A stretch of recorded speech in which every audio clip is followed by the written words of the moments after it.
अपन उसको पढ़ सकते हैं, है ना। तो हाईली स्टेटेड, इसके ऊपर ये ऑर्गेनिक केमिस्ट्री का पार्ट है, हाइड्रोकार्बन का पार्ट। और लास्ट टाइम अपन पढ़ रहे थे ना एल्काइंस, उसके बाद एरोमेटिक कंपाउंड्स, तो उसमें एरोमेटिसिटी, एरोमेटिक कंपाउंड जितने अपन को स्कूल में पूछे जा सकते हैं वो कंपाउंड मैंने आपको बता दिए थे, बेंजोनाइड और नॉन बेंजोनाइड। लेकिन वो होते क्यों है एरोमेटिक, वो अपन थोड़ा सा कंडीशंस वगैरह पढ़ रहे हैं। हाईली स्टेबल, ठीक है। एंड एरोमेटिसिटी मतलब it exist only in cyclic compounds which are planar, only in cyclic compounds, cyclic rings which are planar, तो उनमें ये एग्जिस्ट होता है। तो अपन एक बार कंडीशन लिख लेते हैं, what are the conditions for compound to be aromatic. Condition for aromaticity मतलब अगर किसी कंपाउंड में मुझे एरोमेटिक कंपाउंड बताना है तो मुझे उसमें कंडीशन चेक कर लेता हूं कि what are the condition I have to check to for the compound to be aromatic. एक तो होता है कि भाई मॉलिक्यूल मस्ट बी प्लेनर, और मॉलिक्यूल मतलब रिंग, क्योंकि एग्जिस्ट ही करता है सिर्फ रिंग वाले कंपाउंड्स में। So ring must be planar,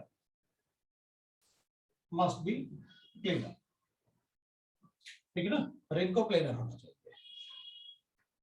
अब हमें कैसे पता चलेगा कि रिंग प्लेनर है या नहीं प्लेनर है, तो अपन कहेंगे भाई अप टू 6 मेंबर्ड रिंग, और आप सीधा सीधा लिख सकते हैं up to 7 membered ring you can assume it is a planar ring, because up to 6 membered rings are planar, 7 membered is nearly planar, उसको भी काउंट कर लेते हैं। तो अगर 7 मेंबर्ड को काउंट करना है तो आप लिख लो अप टू 7 मेंबर्ड रिंग्स, है ना, up to 7 membered unsaturated rings are planar। तो up to लिखा हुआ मतलब 8 membered onwards are non planar, ठीक है। तो सेंटेंस थोड़ा छोटा हो जाएगा। अब दूसरा पॉइंट होता है unsaturated rings है, तो ring must have a conjugation, तो there must be a conjugation,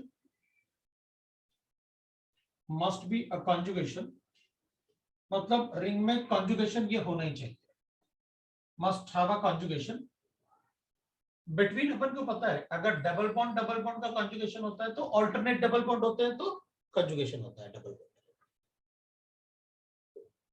double bond and positive charge भी हो सकता है, double bond and negative charge भी हो सकता है, right. Double bond and lone pair भी हो सकता है, double bond and triple bond भी हो सकता है, double bond and triple bond भी हो सकता है, ट्रिपल बॉन्ड भी हो सकता है, एक्सेट्रा लिख लेते हैं। ट्रिपल बॉन्ड भी हो सकता है, मतलब इनमें से कोई कॉन्जुगेशन होना चाहिए। अपन इसको एक्सेट्रा लिखे या ना लिखे कोई फर्क नहीं पड़ता, क्योंकि इतने ही कॉन्जुगेशन पढ़े हैं, ये सारे अपन ने पढ़े हुए। थर्ड पॉइंट होता है, अब वी नो दैट कि अगर कॉन्जुगेशन में बीच में कभी sp3 हाइब्रिडाइज्ड कार्बन एटम आएगा तो कॉन्जुगेशन ब्रेक हो जाएगा। तो अपन को एक बात पता है, for conjugation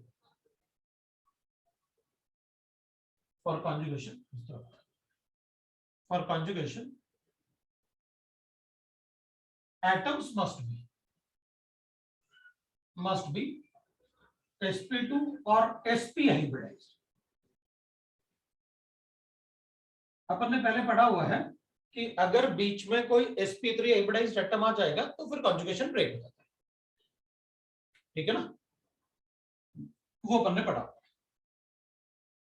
So there must be a conjugation between double bond, positive charge like that. The number of electron involved in cyclic delocalization must be 4n plus 2 pi electrons, 2 pi electrons, then it is aromatic, then it is aromatic. ये होता है, तो ये aromatic compounds होते हैं, ये condition होता है एरोमेटिक कंपाउंड का, where n is a integer, right ना, वेयर n का वैल्यू अपन ऐसे लिख सकते हैं। मतलब हो गया अपने लिए कि अगर 2 पाई इलेक्ट्रॉन्स है, 6 पाई इलेक्ट्रॉन है, 10 पाई इलेक्ट्रॉन्स है, 14 पाई इलेक्ट्रॉन्स है, लाइक दैट इलेक्ट्रॉन्स, तो फिर वो एरोमेटिक होगा, नहीं तो नहीं होगा। कोई n का वैल्यू 1 लेंगे, अगर 0 होगा तो 2 पाई इलेक्ट्रॉन्स आ जाएगा, 1 लेंगे तो 6 पाई इलेक्ट्रॉन आ जाएगा, 2 लेंगे तो 10 पाई इलेक्ट्रॉन्स हो जाएगा। मतलब वो फॉर्मूला फॉलो करना चाहिए n के वैल्यू पे, तो फिर वो एरोमेटिक होगा, नहीं तो नहीं होगा। अब यहां पर अपन को एक बात पता रहेगी, इफ नंबर ऑफ इलेक्ट्रॉन, मतलब अलॉन्ग विद 2 कंडीशन, ये कंडीशन 1 है, 2 है, 3 है, मतलब तीनों कंडीशन फॉलो करेगा तो एरोमेटिक है। अगर तीनों कंडीशन फॉलो करेगा तो अपन एरोमेटिक बताएंगे, ठीक है। अगर दोनों कंडीशन के साथ थर्ड कंडीशन में number of electrons, cyclic delocalisation, इस वर्ड को ध्यान रखना है, ये वर्ड अपने बड़े काम का, right. So if along with the 1 and 2 condition,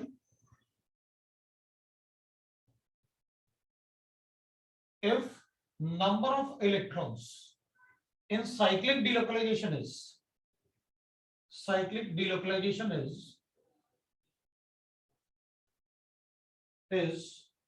4n electrons, 4n pi electrons,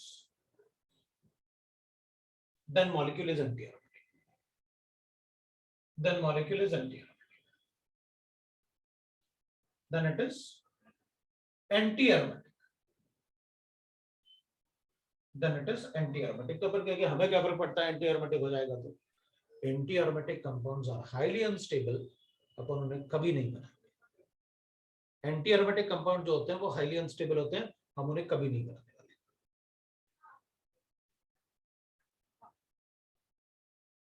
right? So we can write that इसमें, so the anti-aromatic compounds are highly unstable. Anti-aromatic compounds are highly unstable. Are highly unstable. हम anti-aromatic compound कभी नहीं बनाते। If they are anti-aromatic, कहीं भी कुछ भी anti-aromatic बनेगा, नहीं बनाएंगे। मतलब अगर मान लो अपन कोई कंपाउंड ऐसे है जिसमें कोई बॉन्ड ब्रेक करने से वो एंटी-एरोमेटिक बन जाए या रिएक्शन करने से एंटी-एरोमेटिक बन जाए, अपन कभी नहीं बनाएंगे, because they are highly unstable. तो ठीक है, एग्जांपल लिख लेते हैं कि भाई कैसे चेक करना है मुझे आप बता दो, तुम चेक कर लेंगे। चलो एग्जांपल, एक ऐसा एग्जांपल लिखते हैं जो अपन को पहले से पता है कि वो एरोमेटिक है। चलो बेंजीन का एग्जांपल, बेंजीन में 6 मेंबर रिंग है प्लेनर, पहला कंडीशन होगा। दूसरा condition there must be a conjugation, तो डबल बॉन्ड का कॉन्जुगेशन है ना, there alternate conjugations, alternate double bond है तो देयर कॉन्जुगेशन, बीच में कहीं भी sp3 नहीं, देयर इज अ कॉन्जुगेशन, 2 भी ठीक है। अब नंबर ऑफ पाई इलेक्ट्रॉन्स इसमें कितने होंगे, तो अपन कहेंगे देख भाई इसमें नंबर ऑफ पाई इलेक्ट्रॉन कितने हैं, 6, मतलब 6 इलेक्ट्रॉन है pi electrons, so 6 will be equal to 4n plus 2, मतलब n equal to 1. If n is an integer, we get that it is a aromatic compound. तीनों कंडीशन को follow करता है तो aromatic compound। ये जो थर्ड कंडीशन है ना, अगर कोई कंपाउंड इसको फॉलो करता है तो वो एरोमेटिक है, और इसको अपन कहते हैं, ये कंडीशन को अपन कहते हैं, जो मॉलिक्यूल में 4n plus 2 pi इलेक्ट्रॉन्स होंगे साइक्लिक डिलोकलाइजेशन में, तो वो एरोमेटिक होंगे, and this is called Huckel's rule. ये अपन को हक्कल ने बताया, this is called Huckel's rule. Third point, the number of electron, if the number of electron involved in cyclic delocalization is 4n plus 2 pi, then molecule is aromatic. This was Huckel's rule. तो अपन उसे Huckel's rule, वो word आएगा तो अपन को बताना पड़ेगा, right? इसलिए मैंने वो नाम भी लिखा, स्कूल में वो नाम वाम इनका बड़ा इंपॉर्टेंस होता है. This is Huckel's rule. पूछ लेंगे what is Huckel's rule explain, तो अपन को बताना पड़ेगा. It is applicable in aromatic compound when the number of electron involved in cyclic delocalization of a planar ring is equal to 4n plus 2 by electron, then it is called Huckel. वैसे अपन को school के लिए पता. B, अब मैं randomly ले लेता हूं कि कोई भी कंपाउंड ले लो आप, उसमें मुझे बताओ कि मतलब वो एरोमेटिक है कि नहीं. मान लो मैं 3 मेंबर्ड रिंग लिखता हूं, तो ठीक है 3 मेंबर्ड अनसैचुरेटेड रिंग है मेरे पास. तो 3 मेंबर्ड है तो प्लेनर है. There is a conjugation between the double bond and the positive charge. तो अगर डबल बॉन्ड, जब पॉजिटिव चार्ज होता है तो उसकी तरफ इलेक्ट्रॉन शिफ्ट होता है तो डीलोकलाइजेशन होता है. तो अपन यहाँ से इलेक्ट्रॉन इसको देंगे, यहाँ से इलेक्ट्रॉन लेके उसको देंगे, ठीक है, या इससे लेके इसको दे सकते हैं, ऐसे भी बना सकते हैं बॉन्ड. तो मैं क्या करता हूँ, इस बॉन्ड को यहाँ शिफ्ट करता हूँ, तो ये वाला इलेक्ट्रॉन यहाँ बॉन्ड बना के इसको देता हूँ, तो यहाँ पॉजिटिव चार्ज ये मिल जाएगा, ये मिल जाएगा. Then we can write that delocalization में we can write like this, भाई अपन इससे इलेक्ट्रॉन लेके इसको देते हैं, तो ऐसे मतलब ये पॉजिटिव चार्ज सभी एटम पे आ सकता है, तो that is called cyclic delocalization.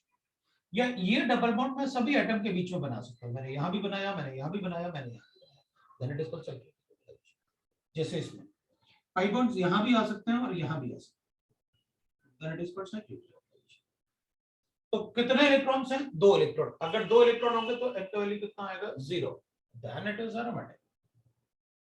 भाई अगर इसमें 2 इलेक्ट्रॉन आएगा तो अपन ने लिखा ना 2 पाई इलेक्ट्रॉन से, तो इट्स एरोमेटिक. इसमें 2 इलेक्ट्रॉन दिख रहे हैं, इट इज एरोमेटिक, तो ये एरोमेटिक. अब दूसरे एग्जांपल लेते हैं. मान लो मेरे पास ऐसे अपन सी ले लेते हैं. अगर अपन पॉजिटिव चार्ज की जगह नेगेटिव चार्ज लिख लें तो अपन कहेंगे ठीक है इसमें डीलोकलाइजेशन करके दिखाओ. तो अपन कहेंगे 3 मेंबर्ड है तो मुझे चेक करने की जरूरत नहीं कि वो प्लेनर है. डबल बॉन्ड और नेगेटिव चार्ज के बीच में कोई sp3 नहीं है, मतलब कॉन्जुगेशन. तो पता है ना, अगर कोई डबल बॉन्ड है और नेगेटिव चार्ज वाले कार्बन के बीच में कोई sp3 नहीं है तो डबल बॉन्ड नेगेटिव चार्ज के साथ कॉन्जुगेशन है और ऐसे डीलोकलाइजेशन शो करते हैं. पहले मैंने आपको पढ़ा है रेजोनेंस फिनोमेना. तो अपन क्या करेंगे, इधर अपन कहेंगे भाई इसमें डीलोकलाइजेशन करेंगे तो इसका इलेक्ट्रॉन इधर लिखूंगा तो इधर नेगेटिव चार्ज लिखूंगा फिर. तो अब अपन ने क्या किया, पहले इस कार्बन को इलेक्ट्रॉन देंगे एक, तो इसका कार्बन यहाँ लोन पेयर, इसका एक इलेक्ट्रॉन इधर शिफ्ट होगा, इसके इलेक्ट्रॉन से इसको देते हैं, तो इसका इलेक्ट्रॉन गया तो नेगेटिव चार्ज खत्म, इसको देंगे लेकिन बदले में इसका इलेक्ट्रॉन लेके इसको देंगे. तो अपन ने यहाँ पर बॉन्ड बना लिया और यहाँ पर नेगेटिव चार्ज, तो साइक्लिक डीलोकलाइजेशन तो होगा. इसमें पाई इलेक्ट्रॉन्स कितने हैं भाई, ये दोनों जो नेगेटिव चार्ज के इलेक्ट्रॉन होते हैं ना, जो कॉन्जुगेशन में होंगे, they are counted as a pi electron. मतलब अगर मुझसे कोई पूछेगा बताओ इसमें कितने पाई इलेक्ट्रॉन्स हैं, तो मैं कहूंगा ये डबल बॉन्ड भी तो पाई बॉन्ड बना सकता है, ये वाला लोन पे ये डबल बॉन्ड इधर शिफ्ट हो सकता है तो ये पाई बॉन्ड बनाएगा. मतलब मैं इनको भी पाई इलेक्ट्रॉन में काउंट करूंगा, दे आर पाई इलेक्ट्रॉन्स. जो इलेक्ट्रॉन डीलोकलाइजेशन में जाते हैं they are called pi electrons, क्योंकि वो डीलोकलाइज होंगे तो यहाँ सिग्मा बॉन्ड तो पहले से है, कौन सा बॉन्ड बनाएंगे, pi bond, then they are pi electrons. तो अपन क्या करेंगे, इसमें 4 पाई इलेक्ट्रॉन्स है, तुमको पहले से बता रहा, या तो 2 होना चाहिए या 6 होना चाहिए या 10 होना चाहिए. 4 पाई इलेक्ट्रॉन्स होगा तो वो एरोमेटिक नहीं हो सकता, तो 4 पाई इलेक्ट्रॉन्स में इधर हो सकता है. तो फिर ये मॉलिक्यूल में n का वैल्यू 1 आ रहा है अपने लिए, तो अपन कहेंगे ये anti aromatic. First condition applicable है, सेकंड कंडीशन भी एप्लीकेबल है, थर्ड कंडीशन में अगर 4n इलेक्ट्रॉन है it's anti aromatic, that is anti aromatic because there is a 4 pi electrons, so it is anti aromatic. Anti aromatic कब होता है, जब n का वैल्यू 1 होगा तो 4 इलेक्ट्रॉन, n का वैल्यू 2 होगा तो 8 electron, like that, then it can be anti aromatic. सबसे पहले अपन यही चेक करेंगे कि इसमें कितने पाई इलेक्ट्रॉन है. अगर 2 और 6 और 10 है तो अपन चेक करेंगे कि वो एरोमेटिक है कि नहीं. लेकिन अगर उसमें 4 पाई इलेक्ट्रॉन 8 पाई इलेक्ट्रॉन है तो बोल ही देंगे वो एंटी एरोमेटिक है, राइट ना। अब अपन दूसरा क्वेश्चन, मान लो मेरे पास ऐसे 4 मेंबर रिंग है, 4 पाई इलेक्ट्रॉन है, एरोमेटिक तो हो ही नहीं सकता, और 4 पाई इलेक्ट्रॉन होगा तो एन का वैल्यू 1 आएगा, इट्स एंटी एरोमेटिक। मैं इसको एंटी एरोमेटिक को मैं शॉर्ट में ऐसे लिख दूंगा, जैसे ये एरोमेटिक था अपन को पता था, ये भी एरोमेटिक था, वो एंटी एरोमेटिक था, इज एंटी एरोमेटिक, अपन ऐसे एंटी एरोमेटिक, तो अपन कहेंगे ये एंटी एरोमेटिक है। अब ये क्या डी था ना, सी के बाद अपन को डी, अब अपन ई की बात करते हैं। ई में मान लो अपन को ऐसे लेते हैं, तो अपन कहेंगे इसमें तो 2 पाई इलेक्ट्रॉन्स है, लेकिन ये ना मैं कहूंगा नॉन एरोमेटिक। नॉन एरोमेटिक क्यों? तो इसमें ना मतलब अपने पास 4 मेंबर्ड रिंग है तो प्लेनर भी है सर, कॉन्जुगेशन है तो डबल बॉन्ड पॉजिटिव चार्ज का कॉन्जुगेशन भी है, और थर्ड में 2 पाई इलेक्ट्रॉन भी है। लेकिन यहां पर क्या लिखा, आप यहां पर इस पॉजिटिव चार्ज को कभी यहां नहीं ला सकते, मतलब साइक्लिक डिलोकलाइजेशन नहीं है, इधर रेजोनेंस तो है लेकिन इधर ये बॉन्ड बस यहां पर ही ऐसे हो सकता है, वो पाई बॉन्ड इधर पॉजिटिव चार्ज इधर आ जाएगा, पॉजिटिव चार्ज उधर जाएगा, इधर कभी नहीं आता। उस साइक्लिक रिंग में एक sp3 हाइब्रिडाइज्ड आ रहा ना, ये वाला कार्बन एटम sp3 हाइब्रिडाइज्ड है ना, अगर sp3 हाइब्रिडाइज्ड होगा तो साइक्लिक डिलोकलाइजेशन कैसे हो सकता है, मतलब यहां से तो इनमें कॉन्जुगेशन है, यहां से नहीं, क्योंकि बीच में sp3 आ रहा है, और आपने साइक्लिक डिलोकलाइजेशन लिखा हुआ है, मतलब पूरे रिंग में ऐसे पॉजिटिव चार्ज को डिलोकलाइज होना चाहिए, बीच में कोई sp3 नहीं, मतलब किसी भी रिंग में बीच में अगर एक भी sp3 आया तो साइक्लिक डिलोकलाइजेशन मना करता है, sp3 हो ही नहीं सकता। सो अब तो इसको एंटी एरोमेटिक नहीं, एंटी एरोमेटिक के लिए तो 4n होना चाहिए, तो फिर नॉन एरोमेटिक, मतलब रेजोनेंस बनाना है लेकिन एरोमेटिक नहीं है, इट इज रेजोनेंस स्टेबल लेकिन एरोमेटिक नहीं बनेगा, एरोमेटिक होगा तो बहुत ज्यादा स्टेबल है। तो अपन कहेंगे अच्छा बताओ ऐसे बना दो तो, अब बताओ,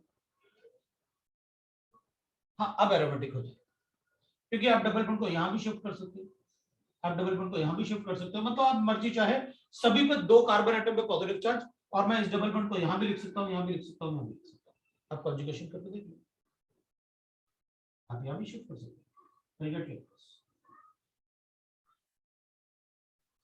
फिर आप यहां शिफ्ट कर दो, I get like this,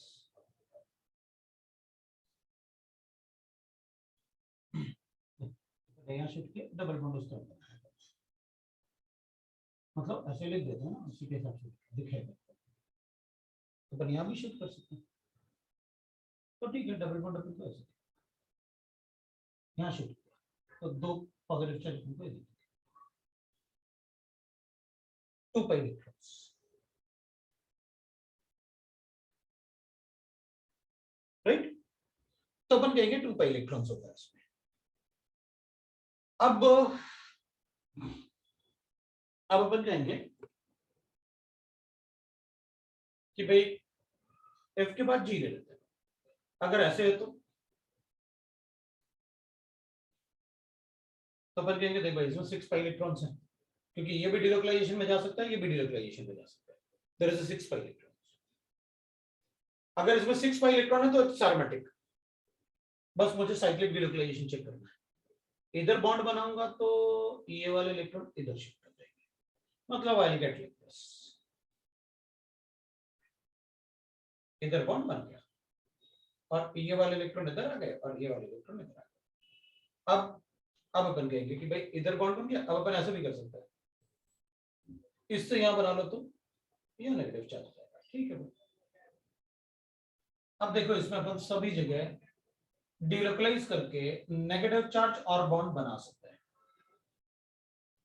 so it's aromatic, क्योंकि 6 पाई इलेक्ट्रॉन है, ये भी तो जो नेगेटिव चार्ज डिलोकलाइजेशन में होता है वो पाई इलेक्ट्रॉन्स में काम होगा, तो it has 6 pi electrons, so it's aromatic, वो 4 मेंबर रिंग है तो प्लेनर होगा, और कॉन्जुगेशन है डबल बॉन्ड नेगेटिव चार्ज का, और नंबर ऑफ इलेक्ट्रॉन है 6 पाई इलेक्ट्रॉन्स, इट्स एरोमेटिक। ये कंडीशन आपके पास है, ये कंडीशन आपके पास आपने लिखा हुआ है। अब अपन कहेंगे मान लो अपने पास एंटी एरोमेटिक में अपन को डाउट नहीं ना, भाई आपके पास यहां पर था ये 2 बॉन्ड हो गए, रिंग प्लेनर होना चाहिए, मतलब कंडीशन 1 और 2 के साथ 1 और 2 होना चाहिए, मतलब 1 मतलब रिंग प्लेनर हो, ऑल्टरनेट डबल बॉन्ड है तो कॉन्जुगेशन भी होना चाहिए, वो सेकंड पॉइंट था अपना।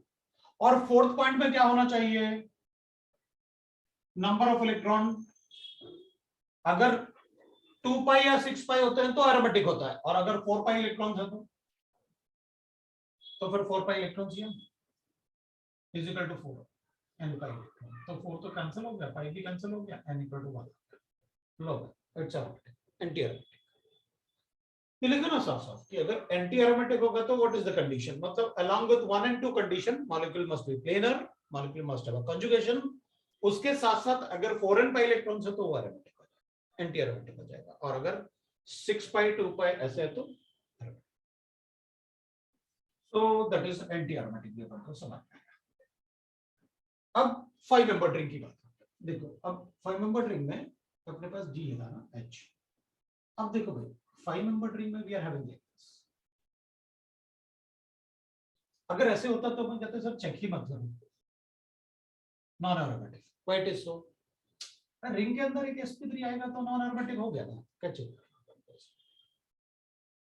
sp3 तो आना नहीं चाहिए ना बीच में, मैंने पॉजिटिव चार्ज डाल तो sp2, क्योंकि इसके पास 2 हाइड्रोजन रहेंगे ना वैलेंसी कंप्लीट करने के लिए, तो मैंने क्या किया पॉजिटिव चार्ज डाल दिया, पॉजिटिव चार्ज डालने का मतलब प्रोटॉन हटा ना, sp2 हो गया, तो sp2 हो गया तो अपन कहेंगे अब ये sp3 नहीं है, मतलब देयर इज अ डीलोकलाइजेशन, क्या करेंगे अपन कहेंगे अगर वहां पर डीलोकलाइजेशन है इसमें तो टोटल इलेक्ट्रॉन तो मेरे पास 4 पाई इलेक्ट्रॉन्स हैं, एंटी एरोमेटिक, फिर रिंग 5 मेंबर्ड है तो प्लेनर होगा, 7th इलेक्ट्रॉन को कोई डाउट, रिंग 5 मेंबर्ड है तो प्लेनर होगा, उसके बाद 4 and 5 इलेक्ट्रॉन्स आ रहे थे तो ये तो आ ही नहीं सकते ना उसमें, अब 2 पाई और 6 पाई होता तो एरोमेटिसिटी चेक करता, नंबर ऑफ इलेक्ट्रॉन ही 4 पाई है तो क्यों चेक करता, एंटी एरोमेटिक। अब अगर मान लो मैं ऐसे लिखता तो अपन कहेंगे लो अब ऐसे लिखा, तो अपन कहेंगे अब चेक करूंगा मैं एरोमेटिसिटी, क्योंकि मेरे पास 6 इलेक्ट्रॉन दिख रहे हैं इसमें, 6 इलेक्ट्रॉन दिख रहे हैं तो मैं एरोमेटिसिटी चेक करूंगा ना, अगर 6 इलेक्ट्रॉन है तो एरोमेटिसिटी चेक करूंगा, first condition ring must be planar, 5 membered है तो प्लेनर है, सेकंड कंडीशन अपन कहेंगे कॉन्जुगेशन है ना, दोनों डबल बॉन्ड भी अल्टरनेट है और डबल बॉन्ड और लोन पेयर भी कॉन्जुगेशन है, टोटल इलेक्ट्रॉन पाई इलेक्ट्रॉन्स कितने हैं, 6 पाई इलेक्ट्रॉन्स, कितने 2 4 6, जो भी नेगेटिव चार्ज डीलोकलाइजेशन में होगा वो पाई इलेक्ट्रॉन जैसे बिहेव करेगा, 6 पाई इलेक्ट्रॉन एरोमेटिक।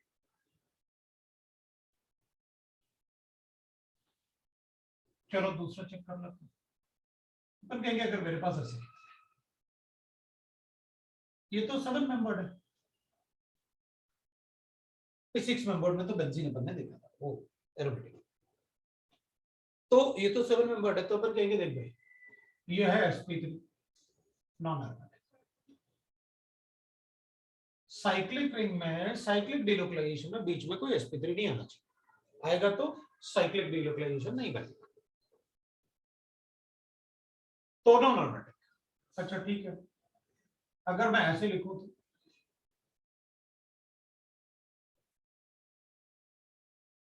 तो अपन कहेंगे पाई इलेक्ट्रॉन काउंट कर लेता हूं, 6 पाई इलेक्ट्रॉन ना, चलो एरोमेटिसिटी चेक करेंगे, 7 मेंबर्ड ना प्लेन, ये प्लेन, उसके बाद डबल बॉन्ड और पॉजिटिव चार्ज का या डबल बॉन्ड और डबल बॉन्ड का conjugation, so there is a cyclic conjugation, क्योंकि कहीं भी कोई भी कार्बन एटम sp3 नहीं है, मतलब साइक्लिक डीलोकलाइजेशन है,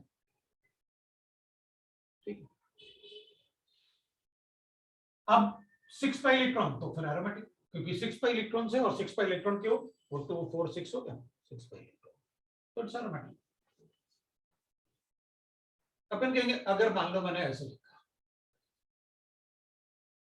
अब बताओ, तो अपन कहेंगे देख भाई नेगेटिव चार्ज डबल बॉन्ड के साथ कॉन्जुगेशन में है, क्योंकि कहीं sp3 नहीं दिख रहा, टोटल पाई इलेक्ट्रॉन 8 बताऊंगा, 8 क्यों, 3 पाई बॉन्ड्स हैं, मतलब एक बॉन्ड में 2 इलेक्ट्रॉन होते हैं, 3 पाई बॉन्ड होगा, एक नेगेटिव चार्ज जो डिलोकलाइजेशन में है, तो वो पाई इलेक्ट्रॉन जैसे काउंट होगा। 8 पाई इलेक्ट्रॉन है तो मैं एरोमेटिक तो नहीं बता सकता, इनका वैल्यू 2 होगा।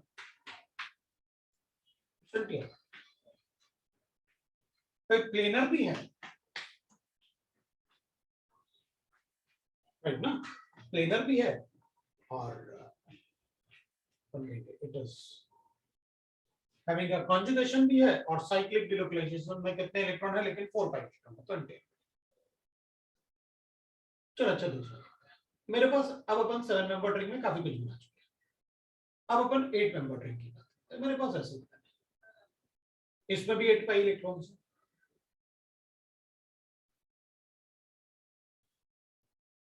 नॉन एरोमेटिक के लिए हाँ एने लिख सकते हो, लिखो ना, क्या कर, अरे अपन तो पूरा लिखेंगे क्लास में, ये थोड़ी लिखने वाले हैं, अपन तो पूरा लिखेंगे। हाँ लिख सकते हो, नोट्स में लिख सकते हो, कोई प्रॉब्लम नहीं, लेकिन अपन पूरा लिखेंगे, और नॉन एरोमेटिक के लिए एने लिख दें अपन तो चलेगा। ये एरोमेटिक होगा या नहीं होगा ये बताओ, ये एंटी एरोमेटिक है या नहीं है ये बताओ, ये एंटी एरोमेटिक होगा या नहीं होगा, यस और नो।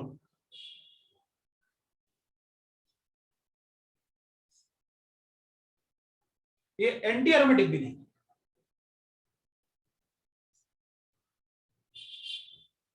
एंटी एरोमेटिक क्यों नहीं है,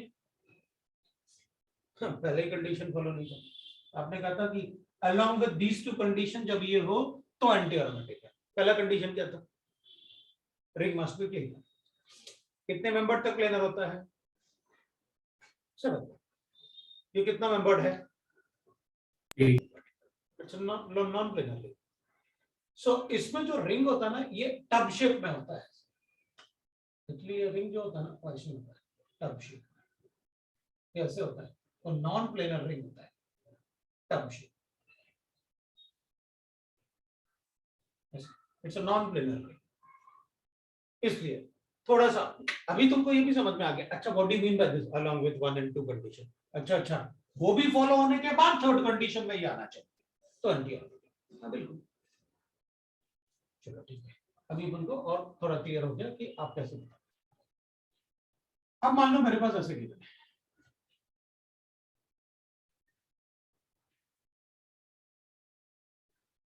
ये एरोमेटिक होगा या नहीं होगा,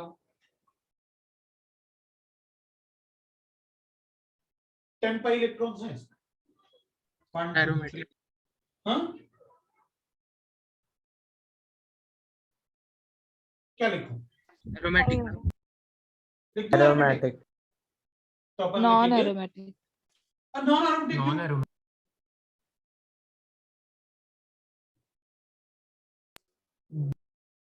10 मेंबर रिंग, तो 10 मेंबर रिंग है, ये नैप्थलीन थोड़ी है इधर बीच में बॉन्ड बना है ना, ये तो 10 मेंबर रिंग, रिंग ही प्लेनर नहीं है तो कैसे बताओ, राइट ना। अच्छा पता, चलो अब मतलब काफी वो नॉन प्लेनर रिंग में अपन ज्यादा नहीं पढ़ते, अगर अपने पास ऐसे कंपाउंड है ना,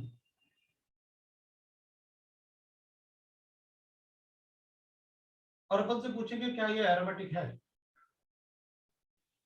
तो अपन कहेंगे ये साइक्लिक डिलोकलाइजेशन थोड़ी है, लेकिन एरोमेटिक कंपाउंड इतना ज्यादा स्टेबल होते हैं कि इस बॉन्ड में पोलैरिटी तो अपन ऐसे लिखेंगे, ये डेल्टा नेगेटिव इसमें डेल्टा पॉजिटिव, तो एरोमेटिक कंपाउंड इतना ज्यादा स्टेबल होते हैं कि ये बॉन्ड भी शिफ्ट कर लेंगे ऐसे, और ये ऐसे बना लेगा,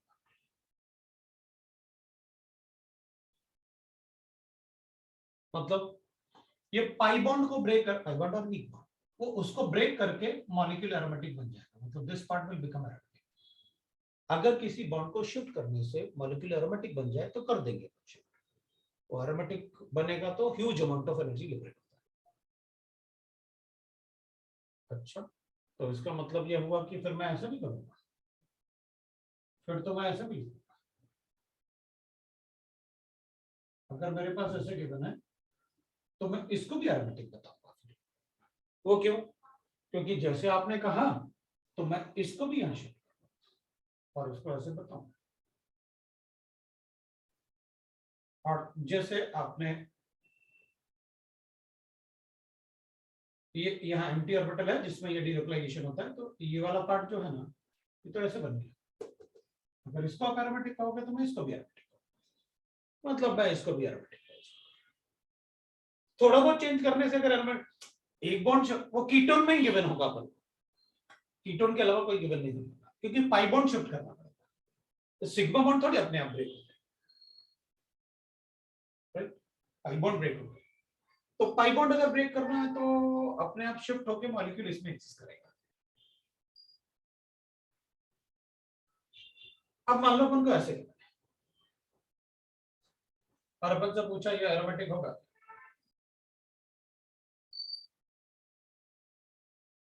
तो अपन कहेंगे देखो भाई यहां पर लोन पेयर भी है, ये sp2 है, ये लोन पेयर कभी इन बॉन्ड्स के साथ कॉन्जुगेशन में नहीं जा सकता। रीजन, इस लोन पेयर का प्लेन ऐसे है, ऐसे बोर्ड के प्लेन में, जबकि ये पाई बॉन्ड ऐसे, और जो ऑर्बिटल एक ही प्लेन में होंगे ना, बस मिक्सिंग उन्हीं का होता है। तो साइक्लिक डिलोकलाइजेशन कितने इलेक्ट्रॉन्स का होगा? 6 इलेक्ट्रॉन का।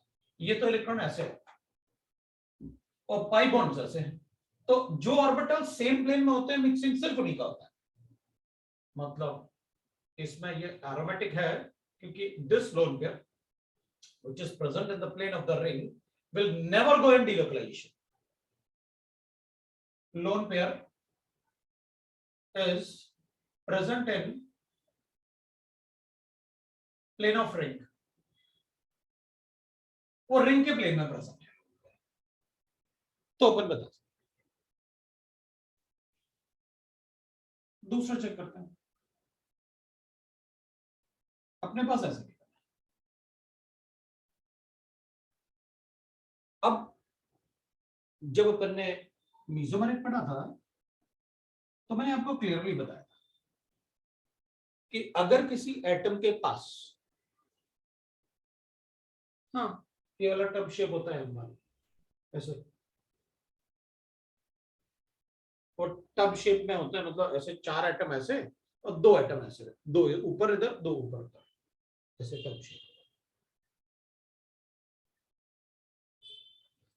अपन ने पहले पढ़ा हुआ है कि अगर कोई लोन पेयर, किसी एटम के पास 2 लोन पेयर, 2 या 3 जितने भी लोन पेयर हमें फर्क नहीं पड़ता, लेकिन डीलोकलाइजेशन में एक ही लोन पेयर जा सकता है जो इन पाई बॉन्ड के प्लेन में होगा।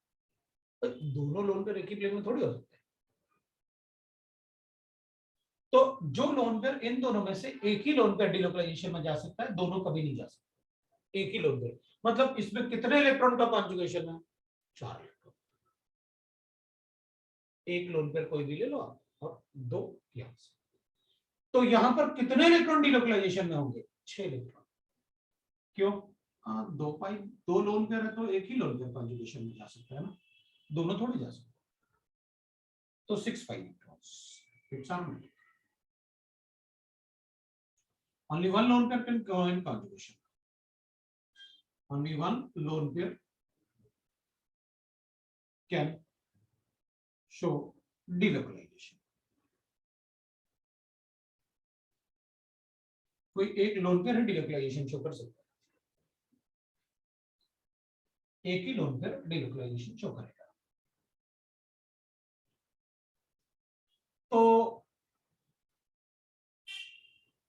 अब ठीक है, अगर 2 गिवन है तो अपन चेक कर लेंगे, और अगर ऐसे गिवन है तो भी अपन कहेंगे ये एरोमेटिक नहीं है, नहीं ये एरोमेटिक ऐसे, ये भी एरोमेटिक, इज कॉल्ड पायरो।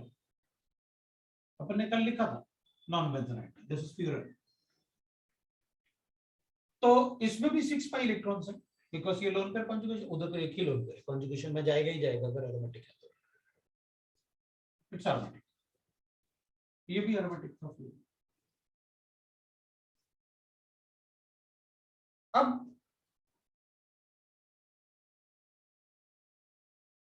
काफी अपन ने लिखे, और हमें एरोमेटिक और एंटी एरोमेटिक में काफी आइडिया भी है, ठीक है। तो एरोमेटिक और एंटी एरोमेटिक में तुमने काफी आइडिया भी चेक किया। अब अगर मुझे ऐसे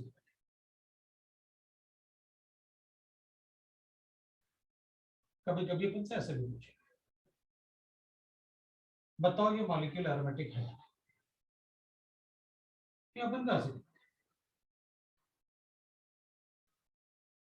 बताओ ये मॉलिक्यूल एरोमेटिक है, आंसर करो।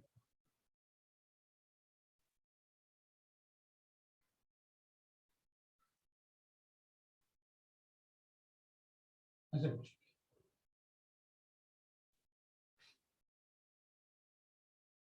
या ये मॉलिक्यूल एरोमेटिक है,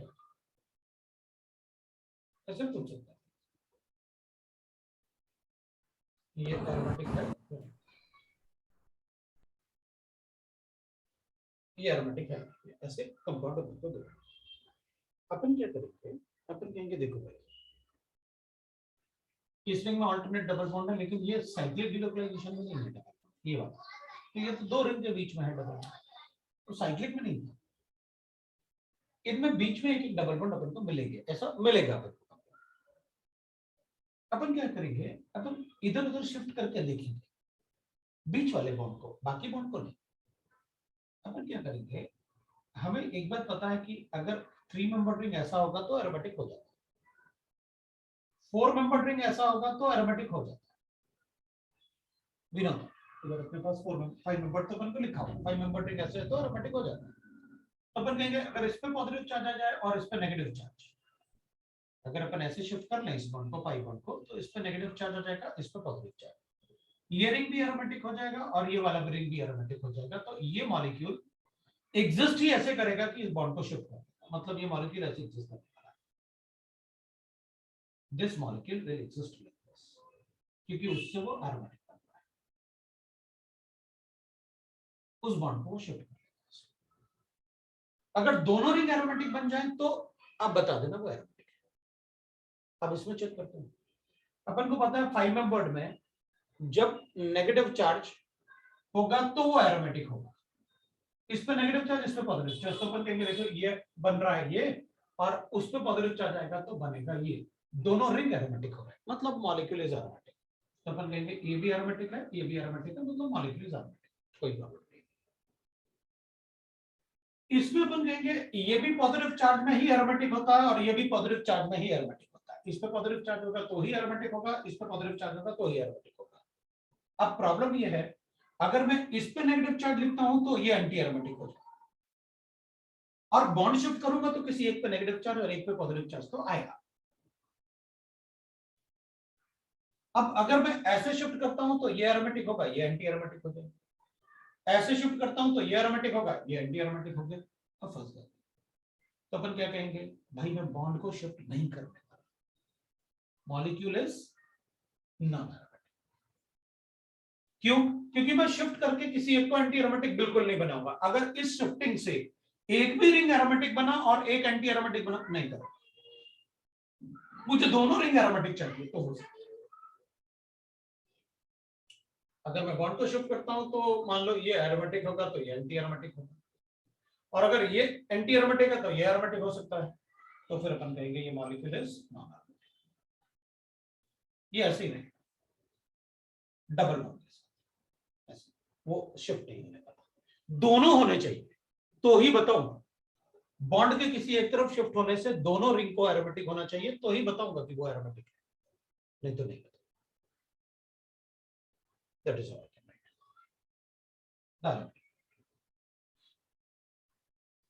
अब चलो ठीक है, अब अपन डब्ल्यू, अब अपन से पूछा अच्छा बताओ ये वाला कंपाउंड ये एरोमेटिक है,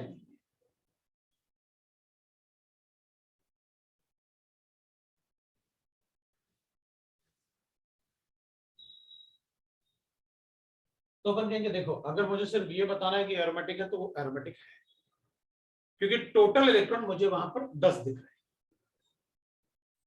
और दोनों रिंग एरोमेटिक हैं, दोनों रिंग प्लेनर हैं, इसका मतलब पूरा मॉलिक्यूल प्लेनर तो है, क्योंकि एक 7 मेंबर बनाया आपने और एक 5 मेंबर बनाया, दोनों ही रिंग प्लेनर होते हैं।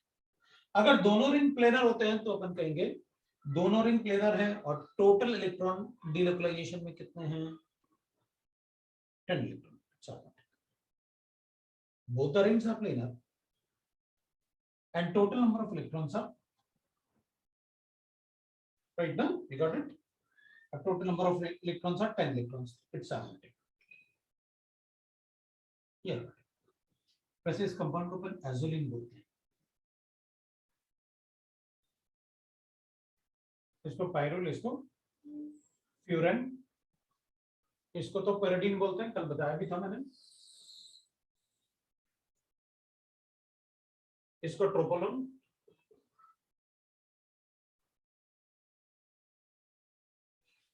बाकी तो आगे तक नेम ही लिखे थे. वो कीटो नहीं लिखूंगा मैं, सिर्फ 3 मिनट की. वो कॉमन नेम कुछ कुछ के हो, वो पूछेंगे तो अपन बता दें. अगर अपन से ऐसे पूछे कि भाई मेरे पास ऐसे कंपाउंड है, बताओ ये एरोमेटिक है क्या? तो एरोमेटिक में जरूरी नहीं कि वो सिर्फ कार्बन ही यूज करेंगे, तो दूसरा एटम भी यूज कर सकते. तो अपन कहेंगे हाँ ये एरोमेटिक है. कैसे भाई? अगर ये एरोमेटिक है तो ये भी aromatic.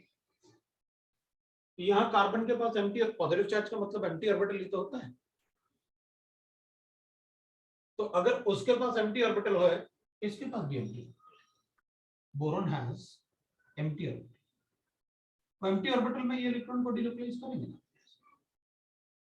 Boron has empty D orbital. तो अपन को पता है ना, वो तो बैक बॉन्डिंग हो गया ना. ये तो बोरॉन की बैक बॉन्डिंग. इधर लिखूंगा तो इधर नेगेटिव चार्ज होगा, इधर पॉजिटिव चार्ज. लो, all the bonds are in delocalization. वो कार्बन की जगह बोरॉन आ गया, बिल्कुल वैसे ही बन गया. कार्बन पे पॉजिटिव चार्ज, तीनों बॉन्ड अल्टरनेट. अब डिलोकलाइजेशन शुरू. ये इधर, ये इधर, ये इधर, साइक्लिक डिलोकलाइजेशन शुरू है ना. इस बॉन्ड को ऐसे शिफ्ट करेंगे तो इधर पॉजिटिव चार्ज, इधर शिफ्ट करेंगे तो इधर पॉजिटिव चार्ज, इधर शिफ्ट करेंगे तो इधर पॉजिटिव चार्ज. साइक्लिक डिलोकलाइजेशन शुरू हो. चलो,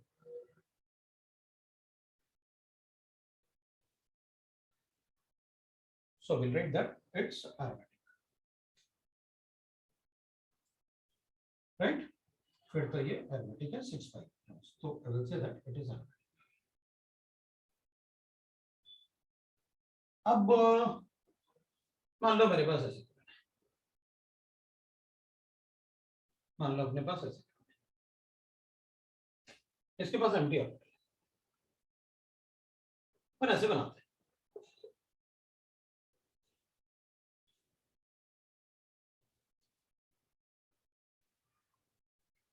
ये एरोमेटिक. ये कैसे एरोमेटिक? अरे भाई 6 पाई इलेक्ट्रॉन्स है इसके पास. अपन ऐसे बनाते हैं. कार्बन पे पॉजिटिव चार्ज, दो ये हो गए, और यहां पर नेगेटिव चार्ज होगा ना. इस पे पॉजिटिव चार्ज.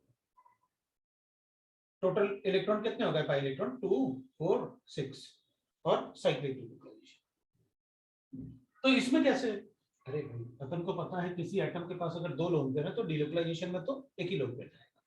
तो इसका एक लोन पेयर, इसका एक लोन पेयर, और इसका 5 बॉन्ड्स 2 इलेक्ट्रॉन. तो टोटल इलेक्ट्रॉन हो गए 6. क्या वो साइक्लिक रोटेशन हो सकता है? बिल्कुल हो सकता है, क्योंकि इसके पास एम्प्टी ऑर्बिटल. मैं इसको ऐसे लिख लेता हूं, डिलोकलाइज कर लेता हूं, और डिलोकलाइज करूंगा तो I will get like this.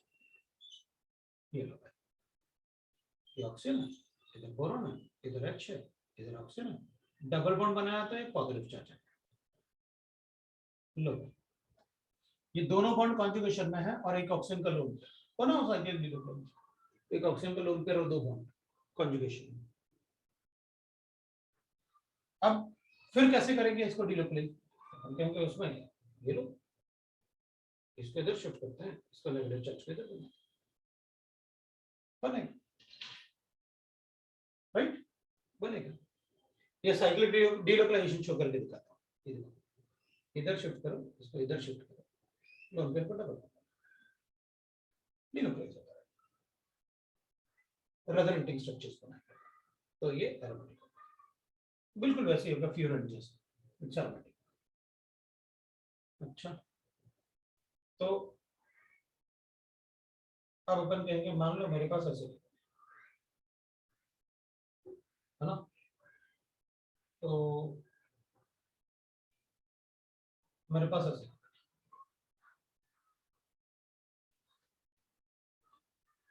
अब बताओ ये एरोमेटिक है क्या? बिल्कुल है, क्योंकि अगर किसी भी मॉलिक्यूल में एक भी बेंजीन जैसा सिस्टम दिख रहा है, बेंजीन जैसा, जैसे फुलरीन में था, फुलरीन में बेंजीन जैसा सिस्टम था, दैट्स एरोमेटिक। अपन ने लिखा हुआ फुलरीन, तो फुलरीन उसको नहीं, हाँ वैसा नहीं समझोगे। फुलरीन में ऐसे 6 मेंबर्ड रिंग से, एक 6 मेंबर्ड रिंग से 3 5 मेंबर्ड और 3 6 मेंबर्ड रिंग होंगे, लेकिन 5 मेंबर्ड से सभी 6 मेंबर्ड होंगे, तो उसको अपन ने लिखा हुआ aromatic. Inorganic benzene is aromatic, B3 N3 और H6। तो दिस इज एरोमेटिक, क्योंकि हक्कल्स रूल जो होता है ना वो एक ही रिंग के लिए होता है। अगर कोई भी कितना भी बड़ा कंपाउंड बनाओ, उसमें अपन अगर एक रिंग को बेंजीन जैसे बना पाए, बेंजीन जैसा सिस्टम बना पाए, तो वो मॉलिक्यूल पूरा एरोमेटिक हो जाएगा। लेकिन अपन कहेंगे यहाँ तो 8 पाई इलेक्ट्रॉन्स है, नहीं तो 8 पाई की बात थोड़ी कर रहा हूं मैं, तो साइक्लिक डिलोकलाइजेशन है। आपने ये कहा था number of electron involve in cyclic delocalisation is, आपने ये थोड़ी कहा था टोटल नंबर ऑफ इलेक्ट्रॉन, आपने कहा था number of electron involve in cyclic delocalisation is 4 n + 2 पाई। तो यहाँ पर है ना 6, तो 4 ठीक है। अब अपन ने मतलब ऑलमोस्ट इतने सारे एरोमेटिक कंपाउंड पढ़ लिए।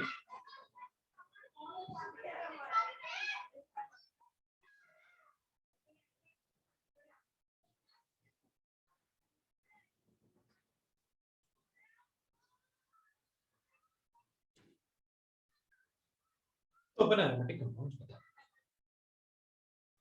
ये aromatic compounds, aromatic compounds are highly stable, anti aromatic compounds are less stable. जैसे अपन एक क्वेश्चन लिखते हैं, अपन थोड़ा क्वेश्चन देखते हैं कि इनमें क्वेश्चन, एक तो डायरेक्टली ऐसे ही क्वेश्चन आते हैं integer type, how many of the following are aromatic compound, इसलिए मैंने इतने सारे एग्जांपल दिया। ऐसा क्वेश्चन जरूर पूछेंगे आपसे, ये इस टाइप से, तो अपन बता सकते हैं।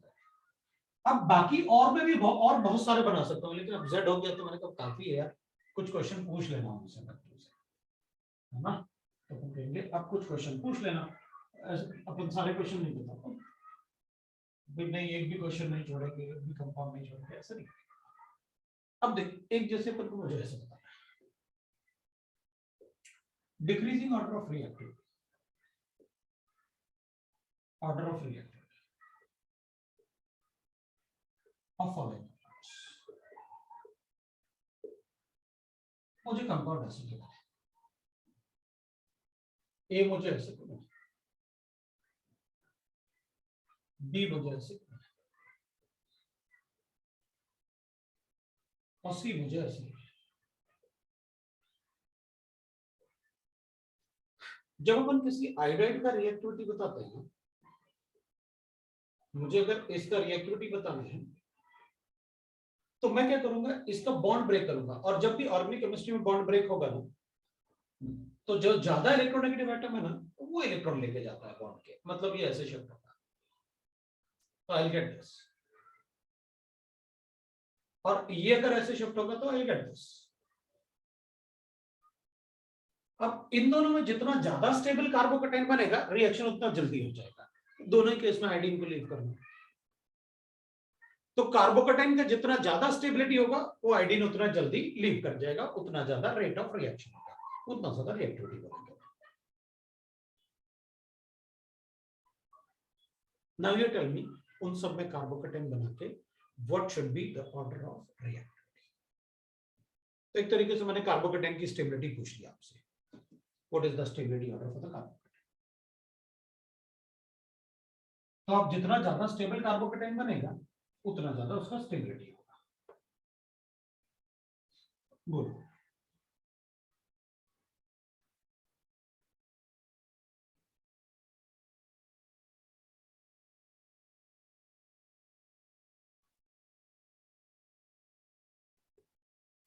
तो अपन क्या करेंगे,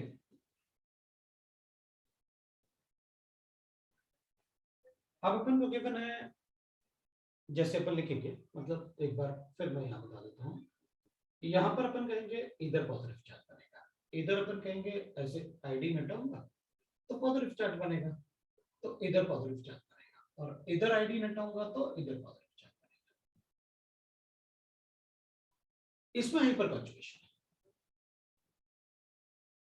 कितने, 2 अल्फा इधर है, 2 अल्फा इधर है, 4 अल्फा। इसको तो मैं सबसे कम बताने वाला हूं, ये तो बनेगा ही नहीं, बनना ही नहीं वाला। इट्स एंटी एरोमेटिक ना, ब्रेक होगा तो एंटी एरोमेटिक बनेगा, मैं एंटी एरोमेटिक कभी नहीं बताऊंगा,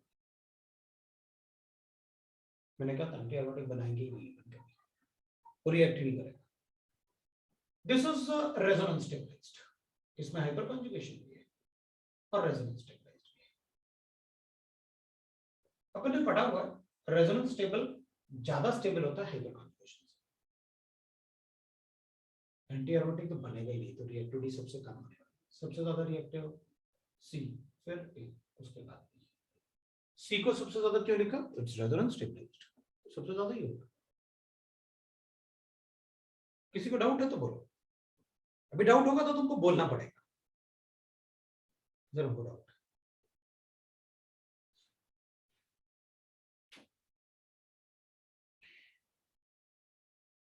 A reactivity of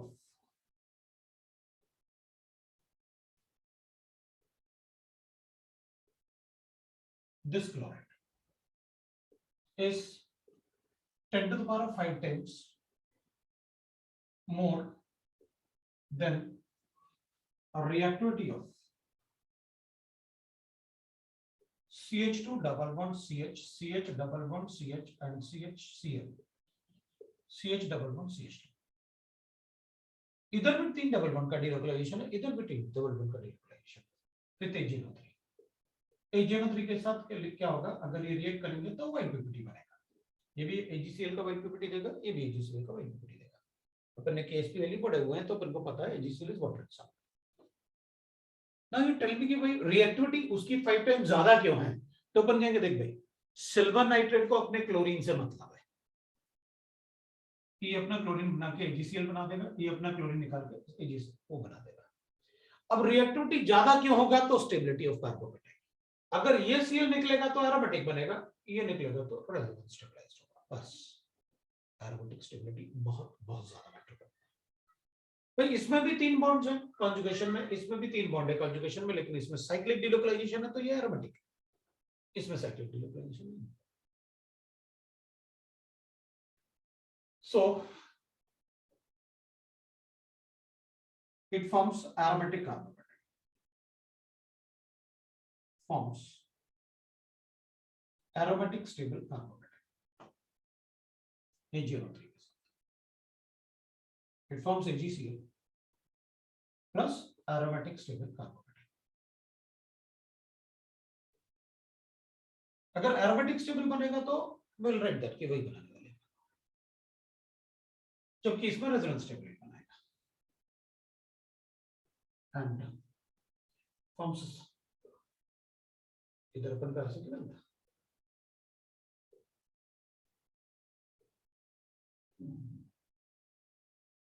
forms resonance stabilized carbocation,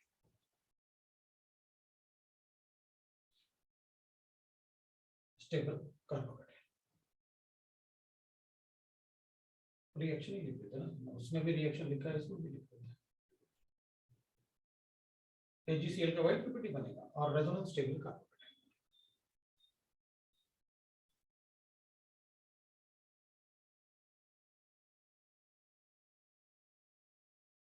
resonance stable तो एरोमेटिक स्टेबल का तो बहुत ज्यादा स्टेबिलिटी होता है, दैट्स व्हाई। बिल्कुल। अब हाँ तो प्रोडक्ट बन रहा है ना एरोमेटिक, वो खुद एरोमेटिक थोड़ी है, सो लेस रिएक्टिव बताऊं भाई, इसका रिएक्शन आगे बोलो कि वो लेस रिएक्टिव है, तभी तो मैंने लास्ट क्लास में कहा था benzene is aromatic compound, HCl के साथ रिएक्ट नहीं करेगा क्योंकि इसका बॉन्ड ब्रेक होगा, खुद थोड़ी एरोमेटिक तो बन रहा है, मतलब ज्यादा स्टेबल प्रोडक्ट बन रहा है, हाईली एक्सोथर्मिक रिएक्शन होगा तो उसकी रिएक्टिविटी तो ज्यादा होगी, इसलिए तो रिएक्टिविटी बता रहा है।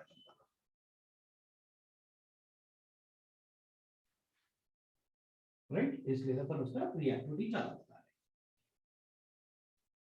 ठीक है, तो मोस्टली जो अपन को एरोमेटिक कंपाउंड मिलेंगे वो ऐसे ही मिलेंगे कि भाई रिएक्टिविटी बताओ, क्यों इतना ज्यादा रिएक्टिव है, राइट। सो अपन लिखेंगे decreasing order of stability of carbocation,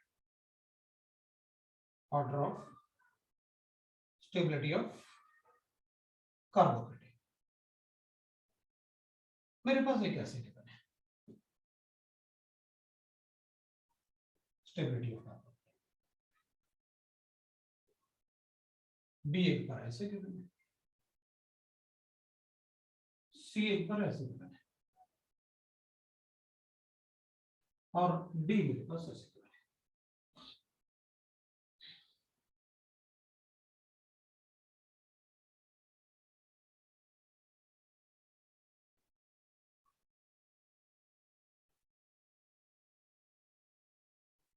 carbocation का स्टेबिलिटी, कौन सा कार्बोकेटाइन ज्यादा स्टेबल है? ए बी सी डी के मिले,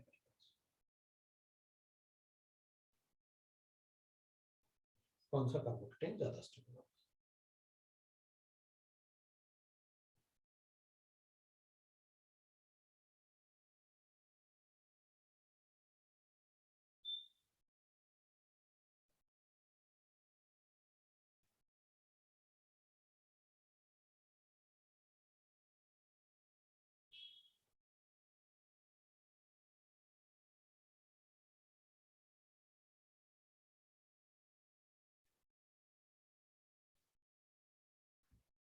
राइट, तो इन सब में सबसे ज्यादा स्टेबल किसको बताऊं?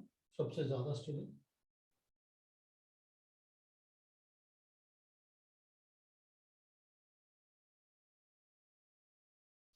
तो अपन कहेंगे देखो, ये वाला पॉजिटिव चार्ज रेजोनेंस स्टेबलाइज नहीं है, ये वाला पॉजिटिव चार्ज रेजोनेंस स्टेबलाइज्ड है। वो क्यों? क्योंकि इस पॉजिटिव चार्ज की वजह से ये मॉलिक्यूल एरोमेटिक है, ये मॉलिक्यूल एरोमेटिक इस पॉजिटिव चार्ज की वजह से नहीं है, एरोमेटिक तो इसकी वजह से है। मतलब positive charge is not making this molecule resonance stable aromatic. इस मॉलिक्यूल में इस पॉजिटिव चार्ज की वजह से वो मॉलिक्यूल एरोमेटिक है, इसलिए अपन कहेंगे कि ये पॉजिटिव चार्ज एरोमेटिक स्टेबलाइज्ड है, क्योंकि वो पॉजिटिव चार्ज नहीं होगा तो मॉलिक्यूल एरोमेटिक नहीं होगा, इसमें ये पॉजिटिव चार्ज नहीं होगा तो भी मॉलिक्यूल एरोमेटिक है, बेंजीन की। मतलब दिस इज एरोमेटिक स्टेबल। और पॉजिटिव चार्ज जो है वो एरोमेटिक स्टेबलाइज नहीं है, और रेजोनेंस स्टेबल है, ये तो एंटी एरोमेटिक है, इसलिए इसकी स्टेबिलिटी तो सबसे कम होगी। ये भी रेजोनेंस स्टेबलाइज्ड है, क्योंकि इस पॉजिटिव चार्ज की वजह से थोड़ी है ring aromatic, this is resonance stable. इसमें 2 रिंग का रेजोनेंस है, इसमें 1 ही रिंग का रेजोनेंस है, इसलिए डी की स्टेबिलिटी ज्यादा है ए से, सबसे ज्यादा स्टेबल बी होगा। अब बी इज एरोमेटिक स्टेबलाइज, वो पॉजिटिव चार्ज की वजह से ही मॉलिक्यूल एरोमेटिक है, इधर पॉजिटिव चार्ज की वजह से थोड़ी मॉलिक्यूल एरोमेटिक है। तो अगर पॉजिटिव चार्ज की वजह से मॉलिक्यूल एरोमेटिक स्टेबल है तो ही अपन कहेंगे positive charge is aromatic stabilized. सबसे ज्यादा बी, उसके बाद डी, उसके बाद ए, उसके बाद सी, दैट इज द ऑर्डर। किसी को डाउट है तो बोलो, डाउट होगा तो बोलना पड़ेगा कि भाई ये डाउट है मेरे को। सर सी वाला फिर से एक्सप्लेन करिए। सी वाला, सी, यस सर। सी वाला तो एंटी एरोमेटिक है ना, इसमें 4 पाई इलेक्ट्रॉन्स, 4 पाई इलेक्ट्रॉन मतलब 5 मेंबर रिंग है तो प्लेनर, डबल बॉन्ड का भी कॉन्जुगेशन है और डबल बॉन्ड पॉजिटिव चार्ज, मतलब there is no carbon atom which is sp3 hybridized, मतलब देयर इज डिकपलाइजेशन। और total number of electron, how many electrons are involve? 4 pi electron, then it is anti aromatic. और anti aromatic तो बहुत ज्यादा unstable होता है, तो ये तो लीस्ट स्टेबल है, ये लिखा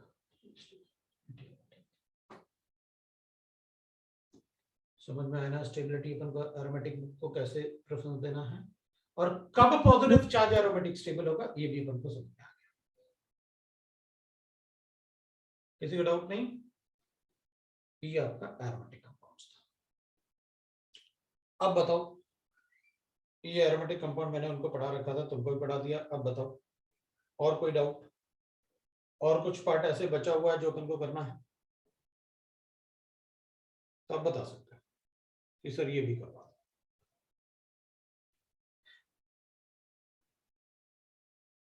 डी वाला एक बार और बता दें, बता देता हूँ। डी में देखना यार, इधर CH था, पॉजिटिव चार्ज था, इधर 2 रिंग है और ए वाले में एक ही रिंग था।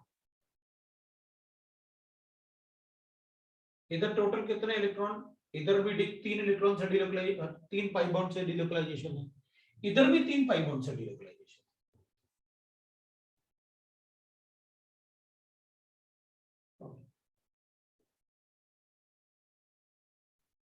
इधर भी 3 पाई बॉन्ड से, तो कितने टोटल पाई बॉन्ड होगा? 6 पाई बॉन्ड से डिलोकलाइजेशन, जबकि इसमें कितने से 3 से ही होगा बस।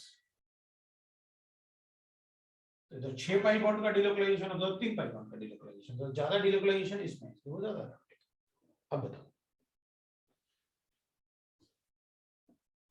अब क्या करना है?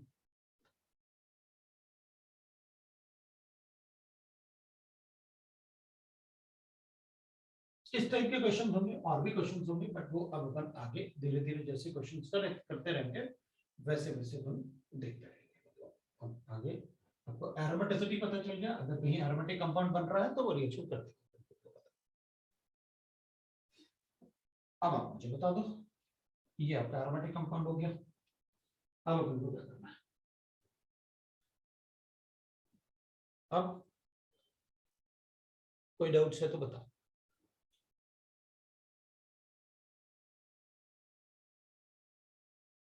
GOC2 शुरू कर लें। अभी स्कूल का एग्जाम चल रहा है, अपन GOC2 वगैरह के चक्कर में मत पड़ो। स्कूल के एग्जाम हो जाने दो, अपने पास एग्जाम टाइम बचेगा। ऑलमोस्ट सभी बच्चों के एग्जाम मतलब 2nd से 10th तक मैंने देखा हुआ है, मेन पेपर खत्म हो रहा है इसके। तो मार्च में अपन थोड़ा सा ही हॉलीडेज लेंगे, बाकी ज्यादा नहीं लेने वाले। बोलो, अपन ऐसा नया शुरू ना करें ना जिसमें होमवर्क करना पड़े। कोई होमवर्क है तो अपन डिस्कस कर लेते हैं। थर्बो का होमवर्क होगा कल, थर्बो केमिस्ट्री अपना पूरा नहीं हुआ था ना, आज कर लेते हैं। थर्बो का होमवर्क है, आयनिक का होमवर्क है, आयनिक के क्वेश्चन करना सीख लेते हैं। शीट निकालो, अपन कैसे क्वेश्चन करने हैं, कैसे अटेम्प्ट करने हैं, वो सीख लेते हैं थोड़ा, रात दिन के अपन पढ़ते जाए पढ़ते जाए पढ़ते जाए। बताओ, है ना? क्वेश्चन भी तो सॉल्व करना है, होमवर्क भी तो सॉल्व करना है, बिल्कुल डिस्कस, रात दिन के अपन बिल्कुल आगे पढ़ते जाए।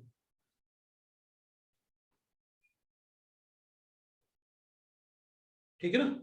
तो अपन आयनिक का होमवर्क डिस्कस कर लेते हैं। बताओ, तुम लोग सजेशन दो।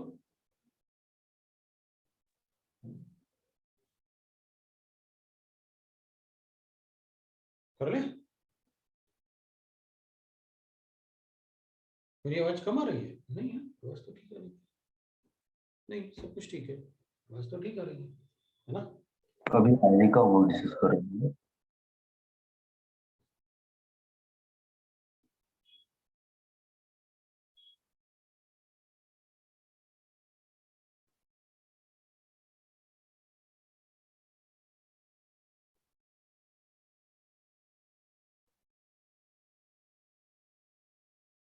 तो ठीक है,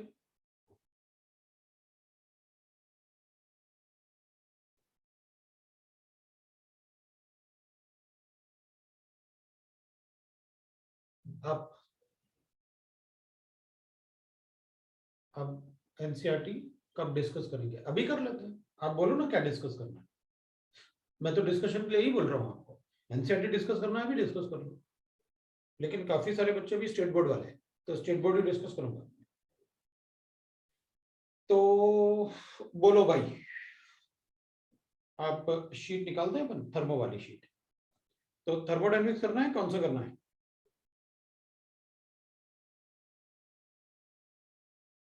क्या करना है डिस्कस, आयनिक या थर्मो?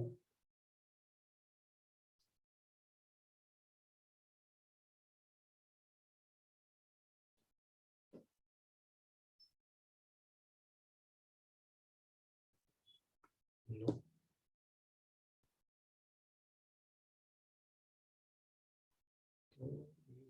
कि सर फिर आप एनसीईआरटी या मतलब वो कर दो तो स्कूल के लिए हो जाएगा।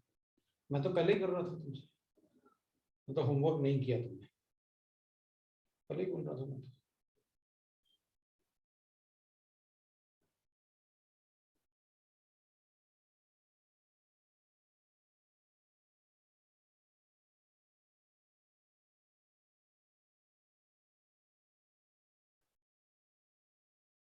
बोलो, सीबीएसई स्टेट बोर्ड वाला बुक जो है, मैं फॉरवर्ड कर देता हूँ अपने ग्रुप में,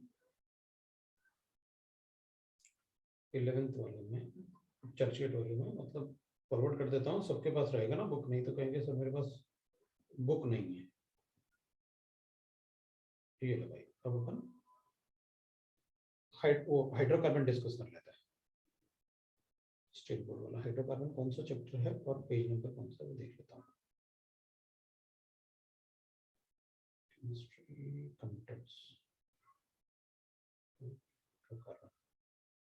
निकालो सब लोग हाइड्रोकार्बन्स को। 233, सो पेज नंबर 233। सब लोग हाइड्रोकार्बन निकालो, मैंने आपको भेज दिया है, अगर आपके पास नहीं है बुक तो मैंने आपको बोल मतलब भेजा है बुक ऑनलाइन। 233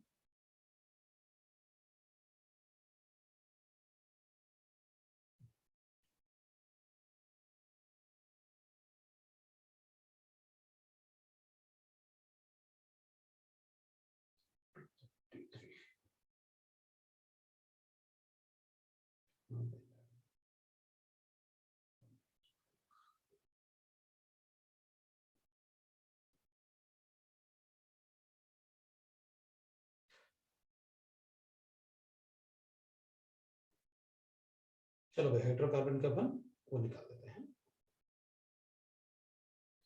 तो मैं हाइड्रोकार्बन 233 आ गया मेरे पास। मैं ना जो बीच में गिवन है ना अपन से चैप्टर के बीच में, वो भी डिस्कस कर रहे हैं। तो पेज नंबर 233 निकालो। What are hydrocarbons, the compounds which are made up of hydrogen and carbon, है ना, आर कॉल्ड हाइड्रोकार्बन्स। ठीक है, hydrocarbons are the compound which contains carbon and hydrogen as the only element are called hydrocarbons, right? वो मैंने 233 page पे ही given है, मैंने आपको शेयर किया, आप देख सकते हैं।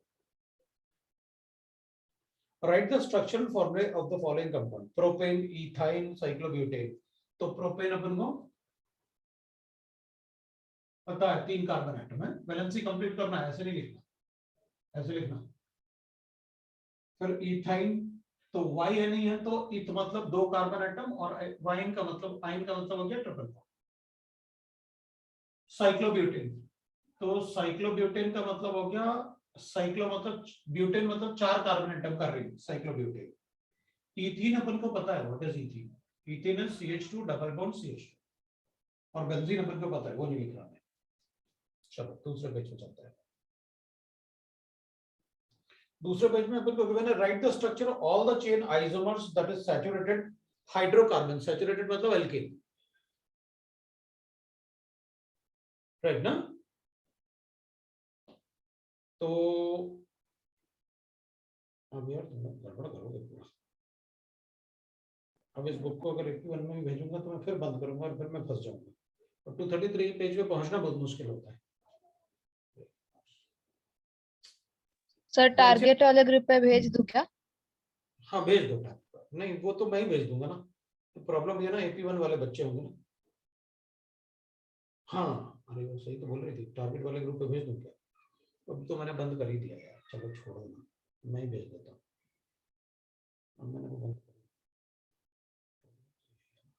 किस ग्रुप पे भेजना है? AP1 में भेज दिया। अब वो फिर वापस उस पेज पे पहुंचना मेरे लिए फिर महाभारत। पहुंच गया, बहुत जल्दी आ गया। 233 है। तो अपन हाइड्रोकार्बन पढ़ रहे थे 233 पेज।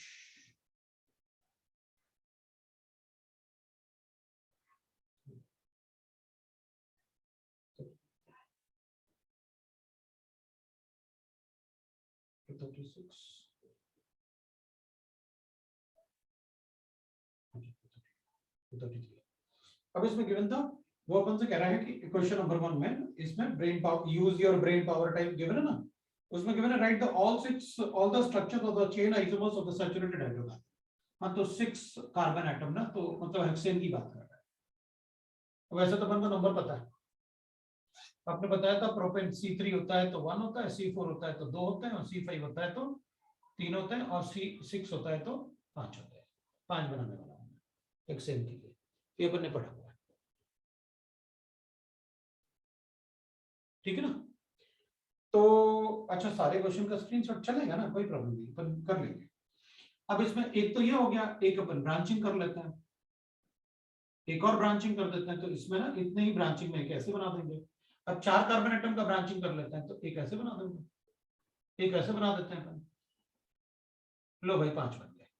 अब वो कह रहा है सबके आईयूपीएक नेम लिख दो, ठीक है। तो इसका तो नॉर्मल हेक्सेन हो जाएगा एन हेक्सेन, और इसके लिए अपन कहेंगे 2 मिथाइल पेंटेन, इसके लिए 3 मिथाइल पेंटेन, इसके लिए 2,3 डाइमिथाइल ब्यूटेन, इसके लिए 2,2 डाइमिथाइल ब्यूटेन। लो भाई हो गया, ये अपन ने आईयूपीएक नेमिंग सब पढ़ा। नंबर अपन को पहले से पता था, क्लास में अपन ने पढ़ा हुआ। चलो दूसरा देखते हैं, व्हाट इज अ कैटलिस्ट। मतलब ऐसे पूछा बच्चों व्हाट इज अ कैटलिस्ट, तो अपन कहेंगे भाई catalyst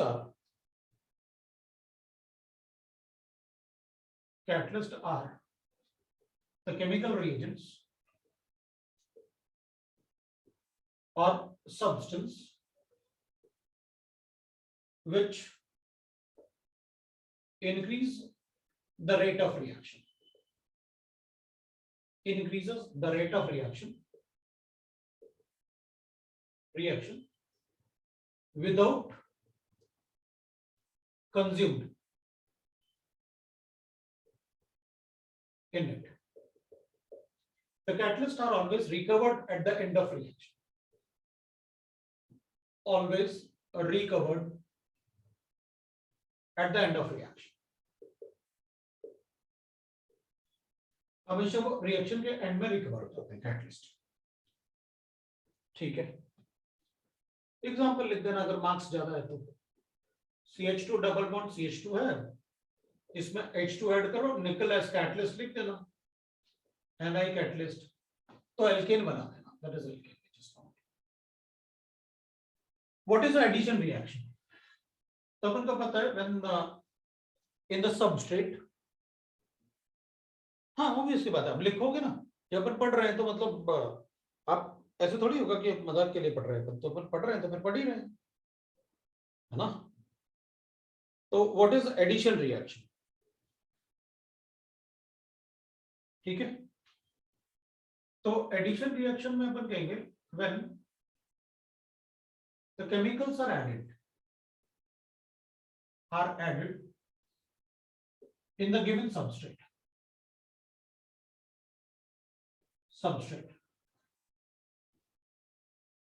in any chemical reaction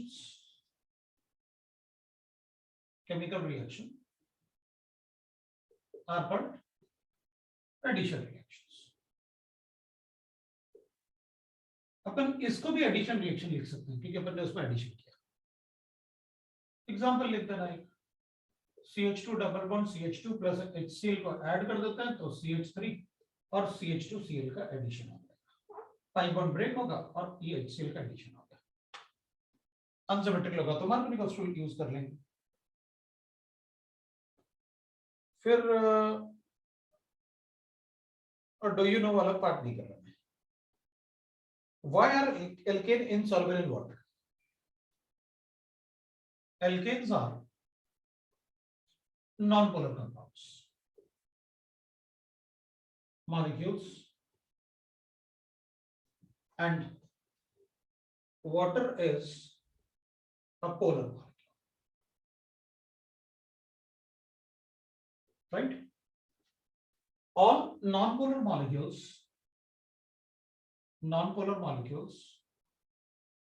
have weak force of attraction, have weak van der Waals force of attraction, van der Waals force of attraction हम बनते हैं। Whereas जो पोलर सॉल्वेंट होते हैं ना, polar solvent like water molecule have hydrogen bonds, like water molecules have hydrogen bond, have H bonding. So non-polar molecule is unable to break the hydrogen bonds, unable to break the hydrogen bonds, break the hydrogen bonds. So they are unable to break the hydrogen bonds, thus they do not dissolve it. Dissolve in water. So polar molecules dissolve in polar solvent and non-polar molecules dissolve in non-polar solvents. Open बता सकते, ठीक है? So we can write like this. Next page पे चलते हैं। अब name the alkane which methyl benzene can be obtained by reforming. Name the alkane from which, अच्छा ठीक है, जिससे अपन को एल्केन बताना है तो ठीक है। अपन ने एरोमेटाइजेशन पढ़ा हुआ है। सर ये क्या हुआ? सर लिख रहा था। अच्छा अच्छा,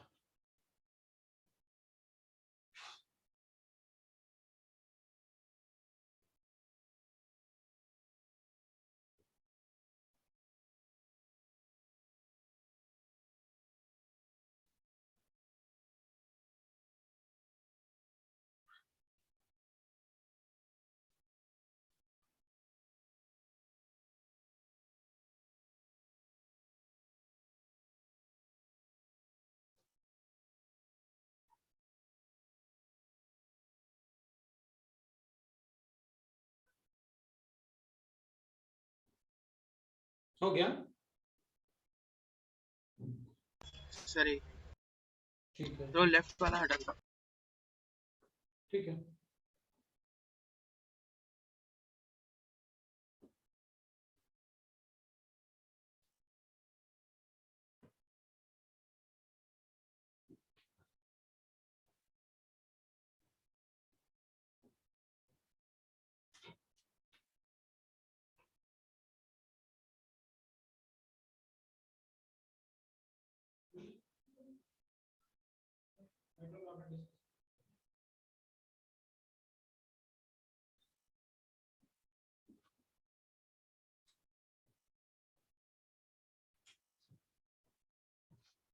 हो गया?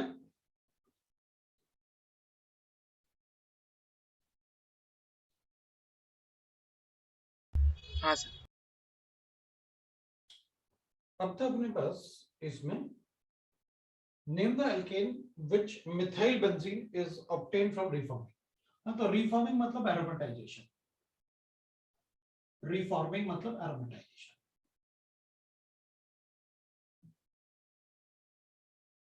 बेंजीन बनाना तो एरोमेटाइजेशन से बनाएंगे।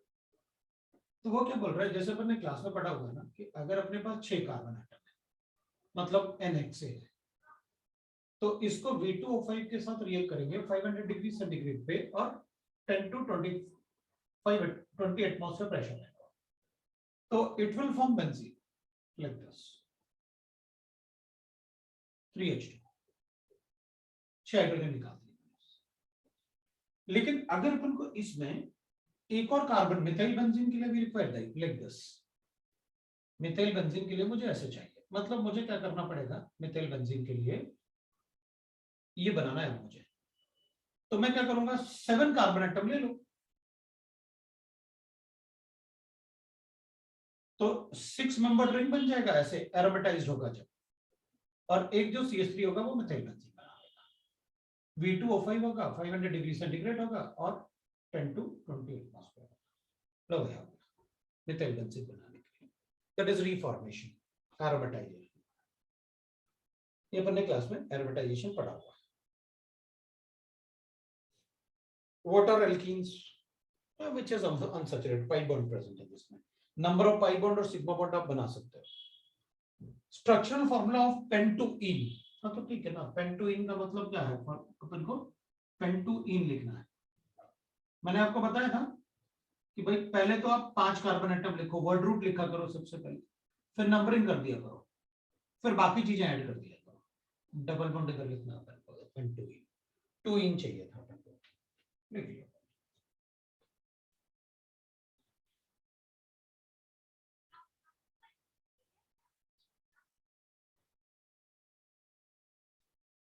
What are alcohols?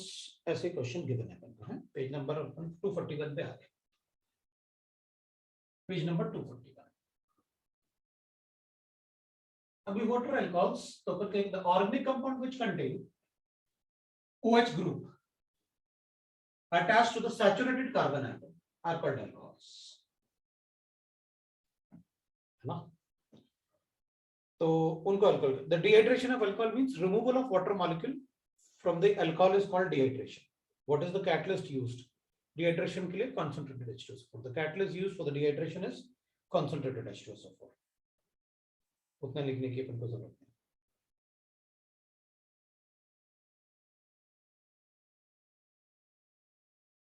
अब अपन चलते हैं, इसमें भी काफी अच्छा गिवन है।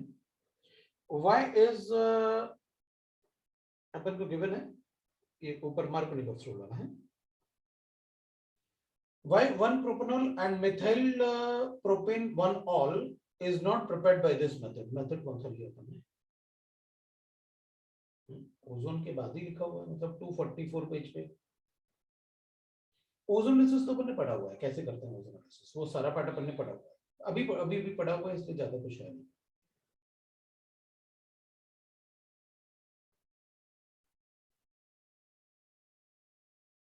ठीक है, फिर तो अपन सीधा मतलब वहां चलते हैं, अपन ना सीधा क्वेश्चंस पे चलते हैं एक्सरसाइज पे, क्योंकि अब बीच बीच में ऐसे अच्छे क्वेश्चन नहीं मिल रहे, तो अपन सीधा एक्सरसाइज पे चलते हैं। चलें एक्सरसाइज में, क्योंकि ये एरोमेटिक वाला पार्ट तो अभी पढ़ा अपन। चलो अब एक्सरसाइज डिस्कस कर रहा हूं मैं, ऐसे कर लेता हूं, पेज नंबर 259 पे एक्सरसाइज डिस्कस कर लेते हैं।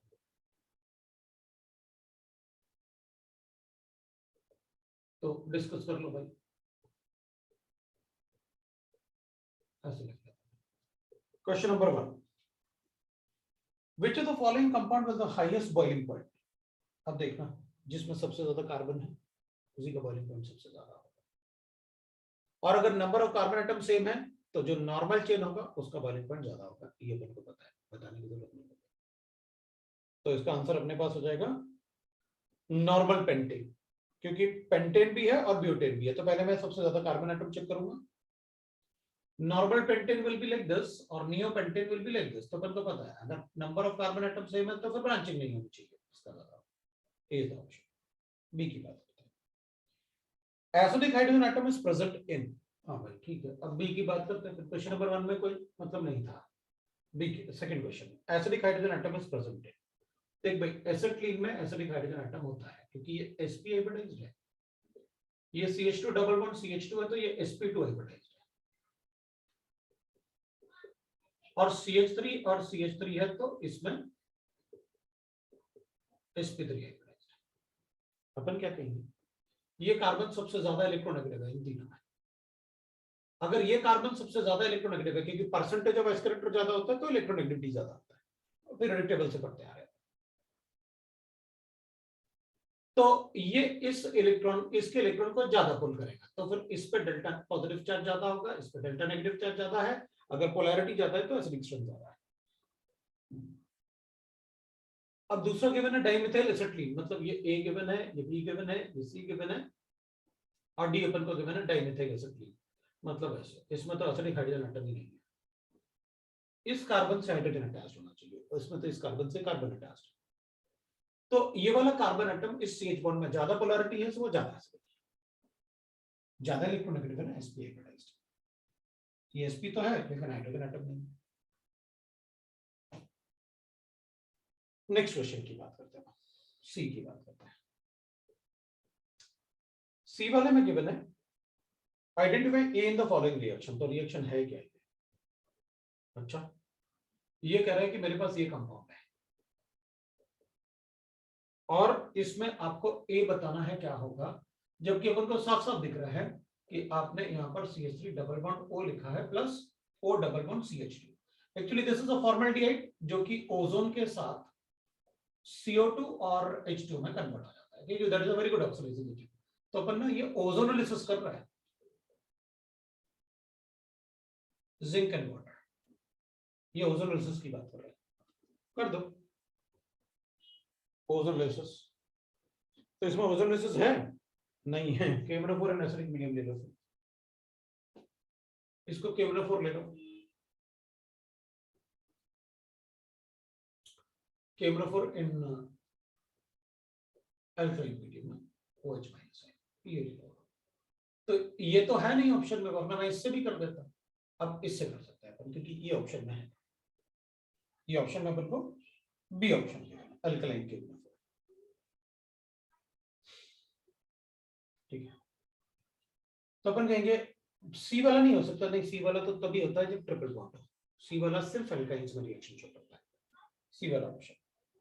और ए वाला, तो ए वाला तो इसको भी ऑक्सीडाइज कर देगा, उसको वो एसिडिक मीडियम में केमनोफोर अपन कभी यूज नहीं करेंगे, इट इज वेरी डेंजरस, वो सबको ऑक्सीडाइज कर सकता है। इसलिए अगर ये ब्रेक करना है तो ए वाले की बात करेंगे। अब डी की बात करते हैं, major product of the chlorination of ethyl benzene. देख भाई मेरे पास इथाइल बेंजीन है, अगर मेरे पास CH2 CH3 है ना, अब क्लोरिनेशन में अपन को ये बोल रहा है कि कौन सा, तो अपन इसको AlCl3 में कर लेते हैं। अगर कोई इस पे बेंजीन पे इलेक्ट्रॉन देने वाला ग्रुप प्रेजेंट है, जैसे इलेक्ट्रॉन रिलीजिंग ग्रुप बोलते हैं, इलेक्ट्रॉन रिलीजिंग ग्रुप,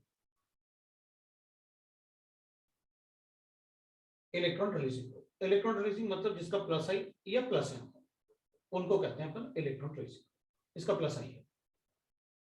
तो they are ortho and para directing group and para directing, they are called ortho and para directing.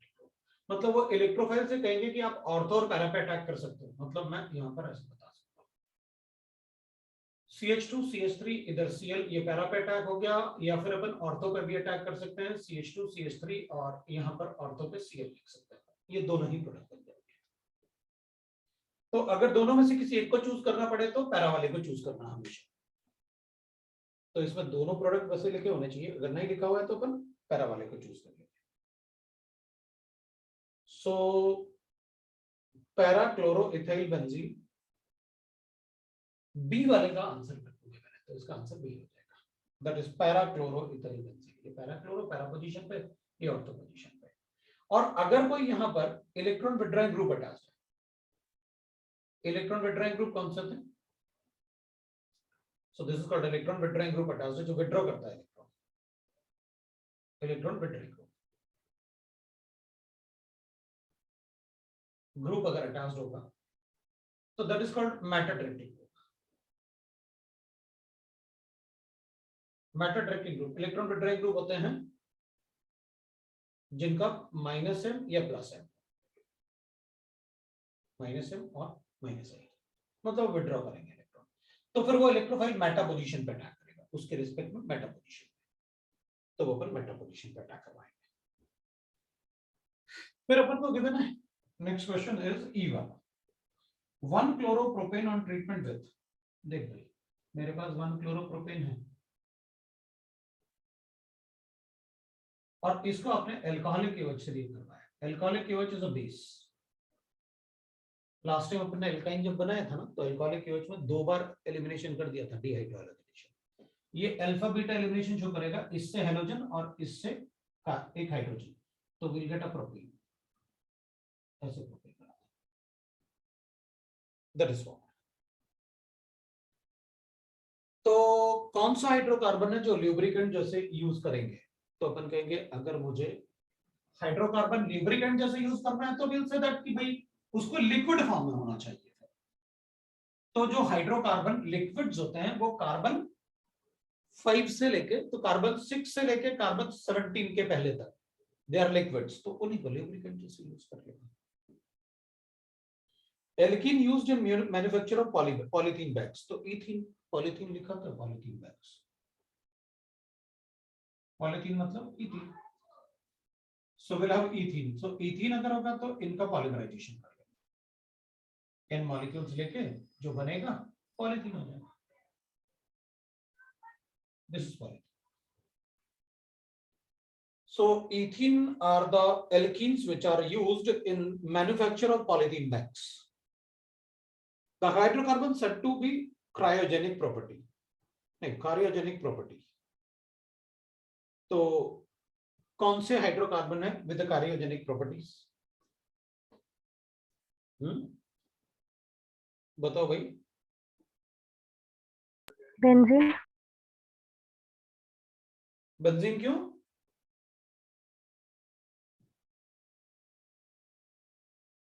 क्योंकि वही स्मोक काफी ज्यादा प्रोड्यूस करता है।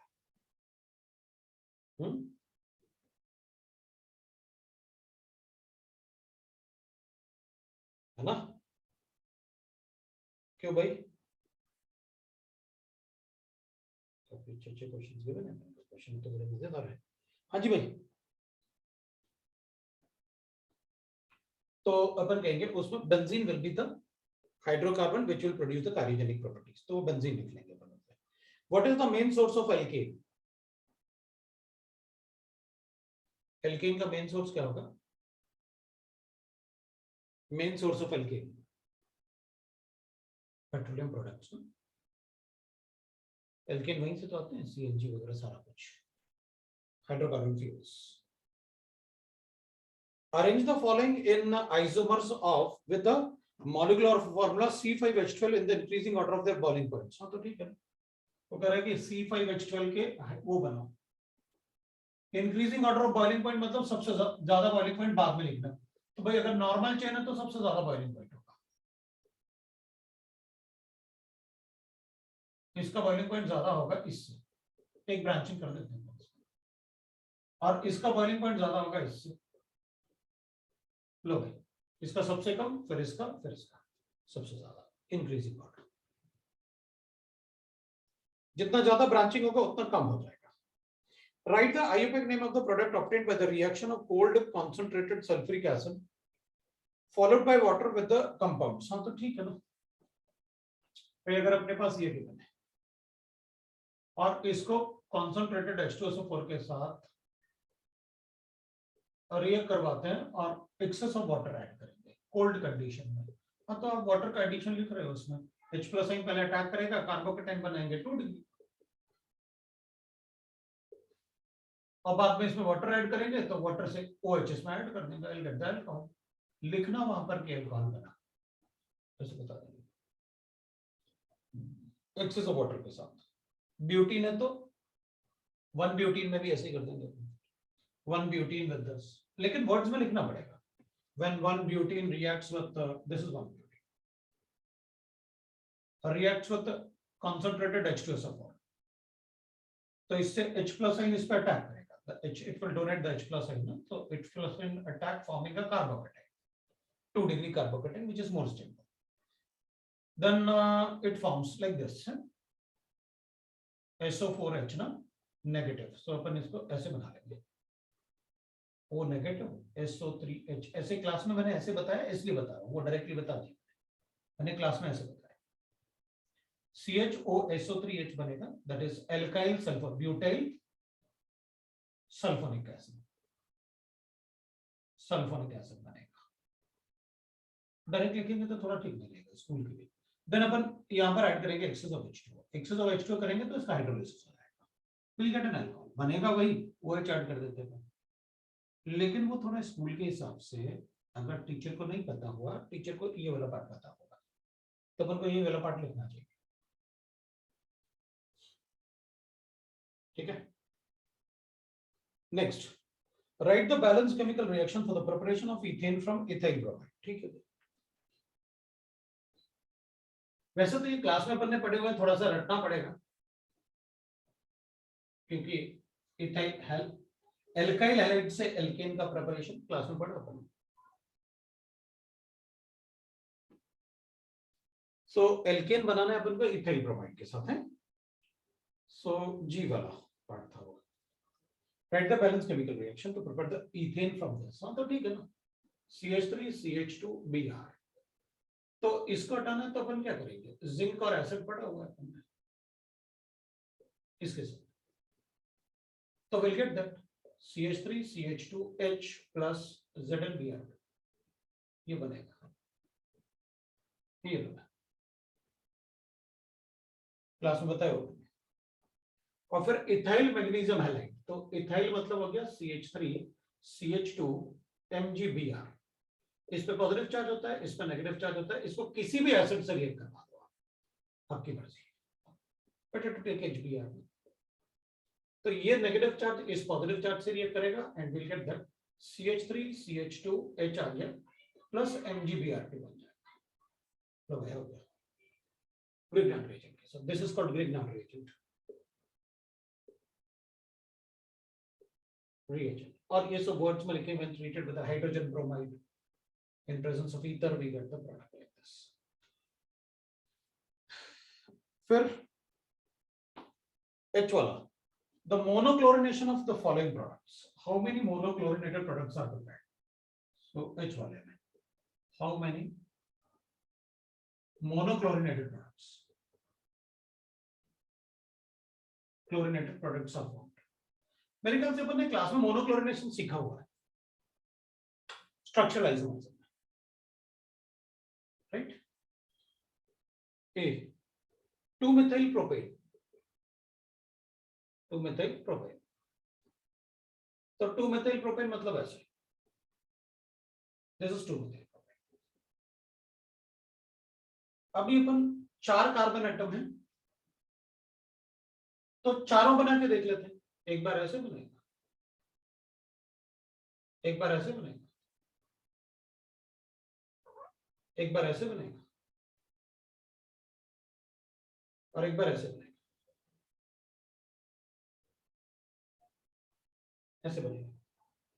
सबके आयुपेक नेम लिख लो, 1 2 3 1 2 3 1 2 3 1 1 2 3, इन तीनों का नाम एक जैसा है, इन तीनों का नाम एक जैसा है, मतलब इन तीनों में से किसी एक को ही काउंट करना है। हम तो हाइड्रोकार्बन को, किसी भी ऑर्गेनिक कंपाउंड को उसके नाम से पहचानते हैं, देख के थोड़ी पहचानते हैं कैसे दिख रहा है। अगर अलग अलग बनाना है तो मुझे उसके नाम अलग अलग लिखने पड़ेंगे, जैसे ये देखिए 5 कार्बन एटम तो सभी में, उसको देख के थोड़ी बताते हैं, एक सीखा हुआ है हमने स्ट्रक्चरल आइसोमर्स में, how to calculate the monochlorinated products, right. तो 2 हो गए, इन तीनों में से कोई एक काउंट करो और एक वो वाला, बस 2 ही बनेंगे। These are same। IUPAC name से बी वाला क्या था, 2-methyl butane, तो ठीक है ना, 2-methyl butane, ये आपने तो इससे 4 बनेंगे, 2-methyl butane है तो एक तो ये बन गया, एक ये बन गया, एक ये बन गया, और एक ये बन गया।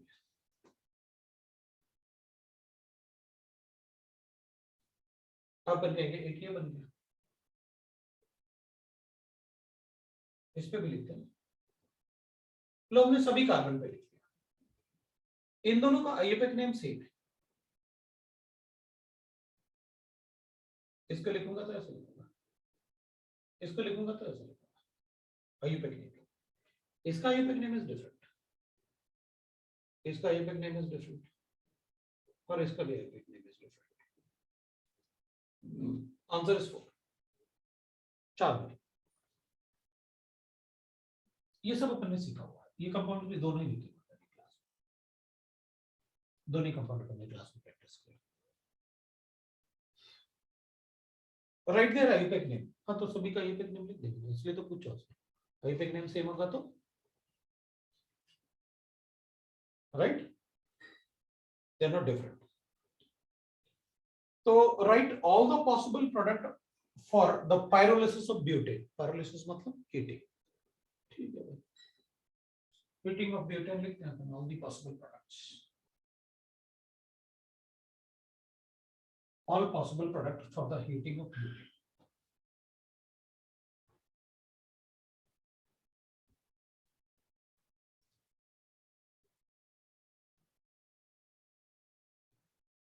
On heating of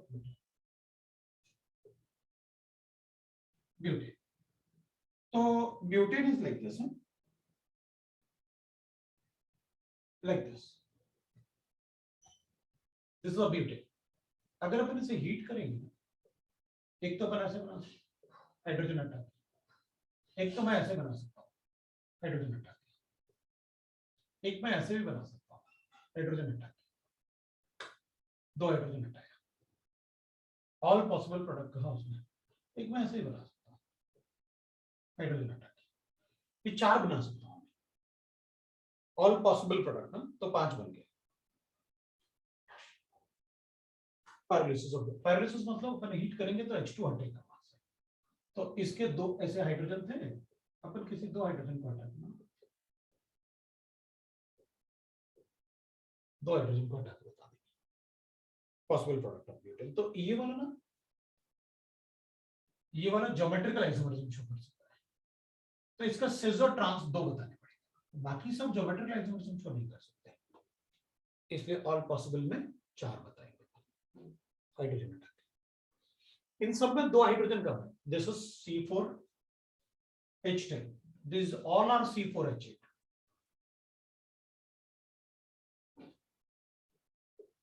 हाइड्रोजन हटा,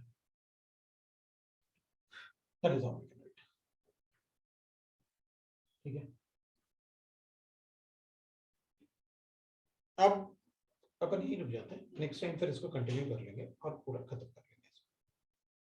नेक्स्ट क्लास में ये भी हो जाएगा, और कुछ अगर और भी डिस्कस करना है तो कल क्लास है अपना 5:30 to 7:30, उसमें आप पूछ सकते हैं, ठीक है। तो अपन पहले स्कूल के लिए पूरा अपना डिस्कस कर लेते हैं, उसके बाद अपन चेक करेंगे। चलो भाई, आयनिक इक्विलिब्रियम का डिस्कशन अगर कल अपना ये सारा पार्ट हो गया तो आयनिक इक्विलिब्रियम का डिस्कशन कर लेंगे। मैं चाहता भी होमवर्क पहले खत्म होना, फिर आगे बढ़ना शुरू, होमवर्क नहीं तो पेंडिंग होता जाता है।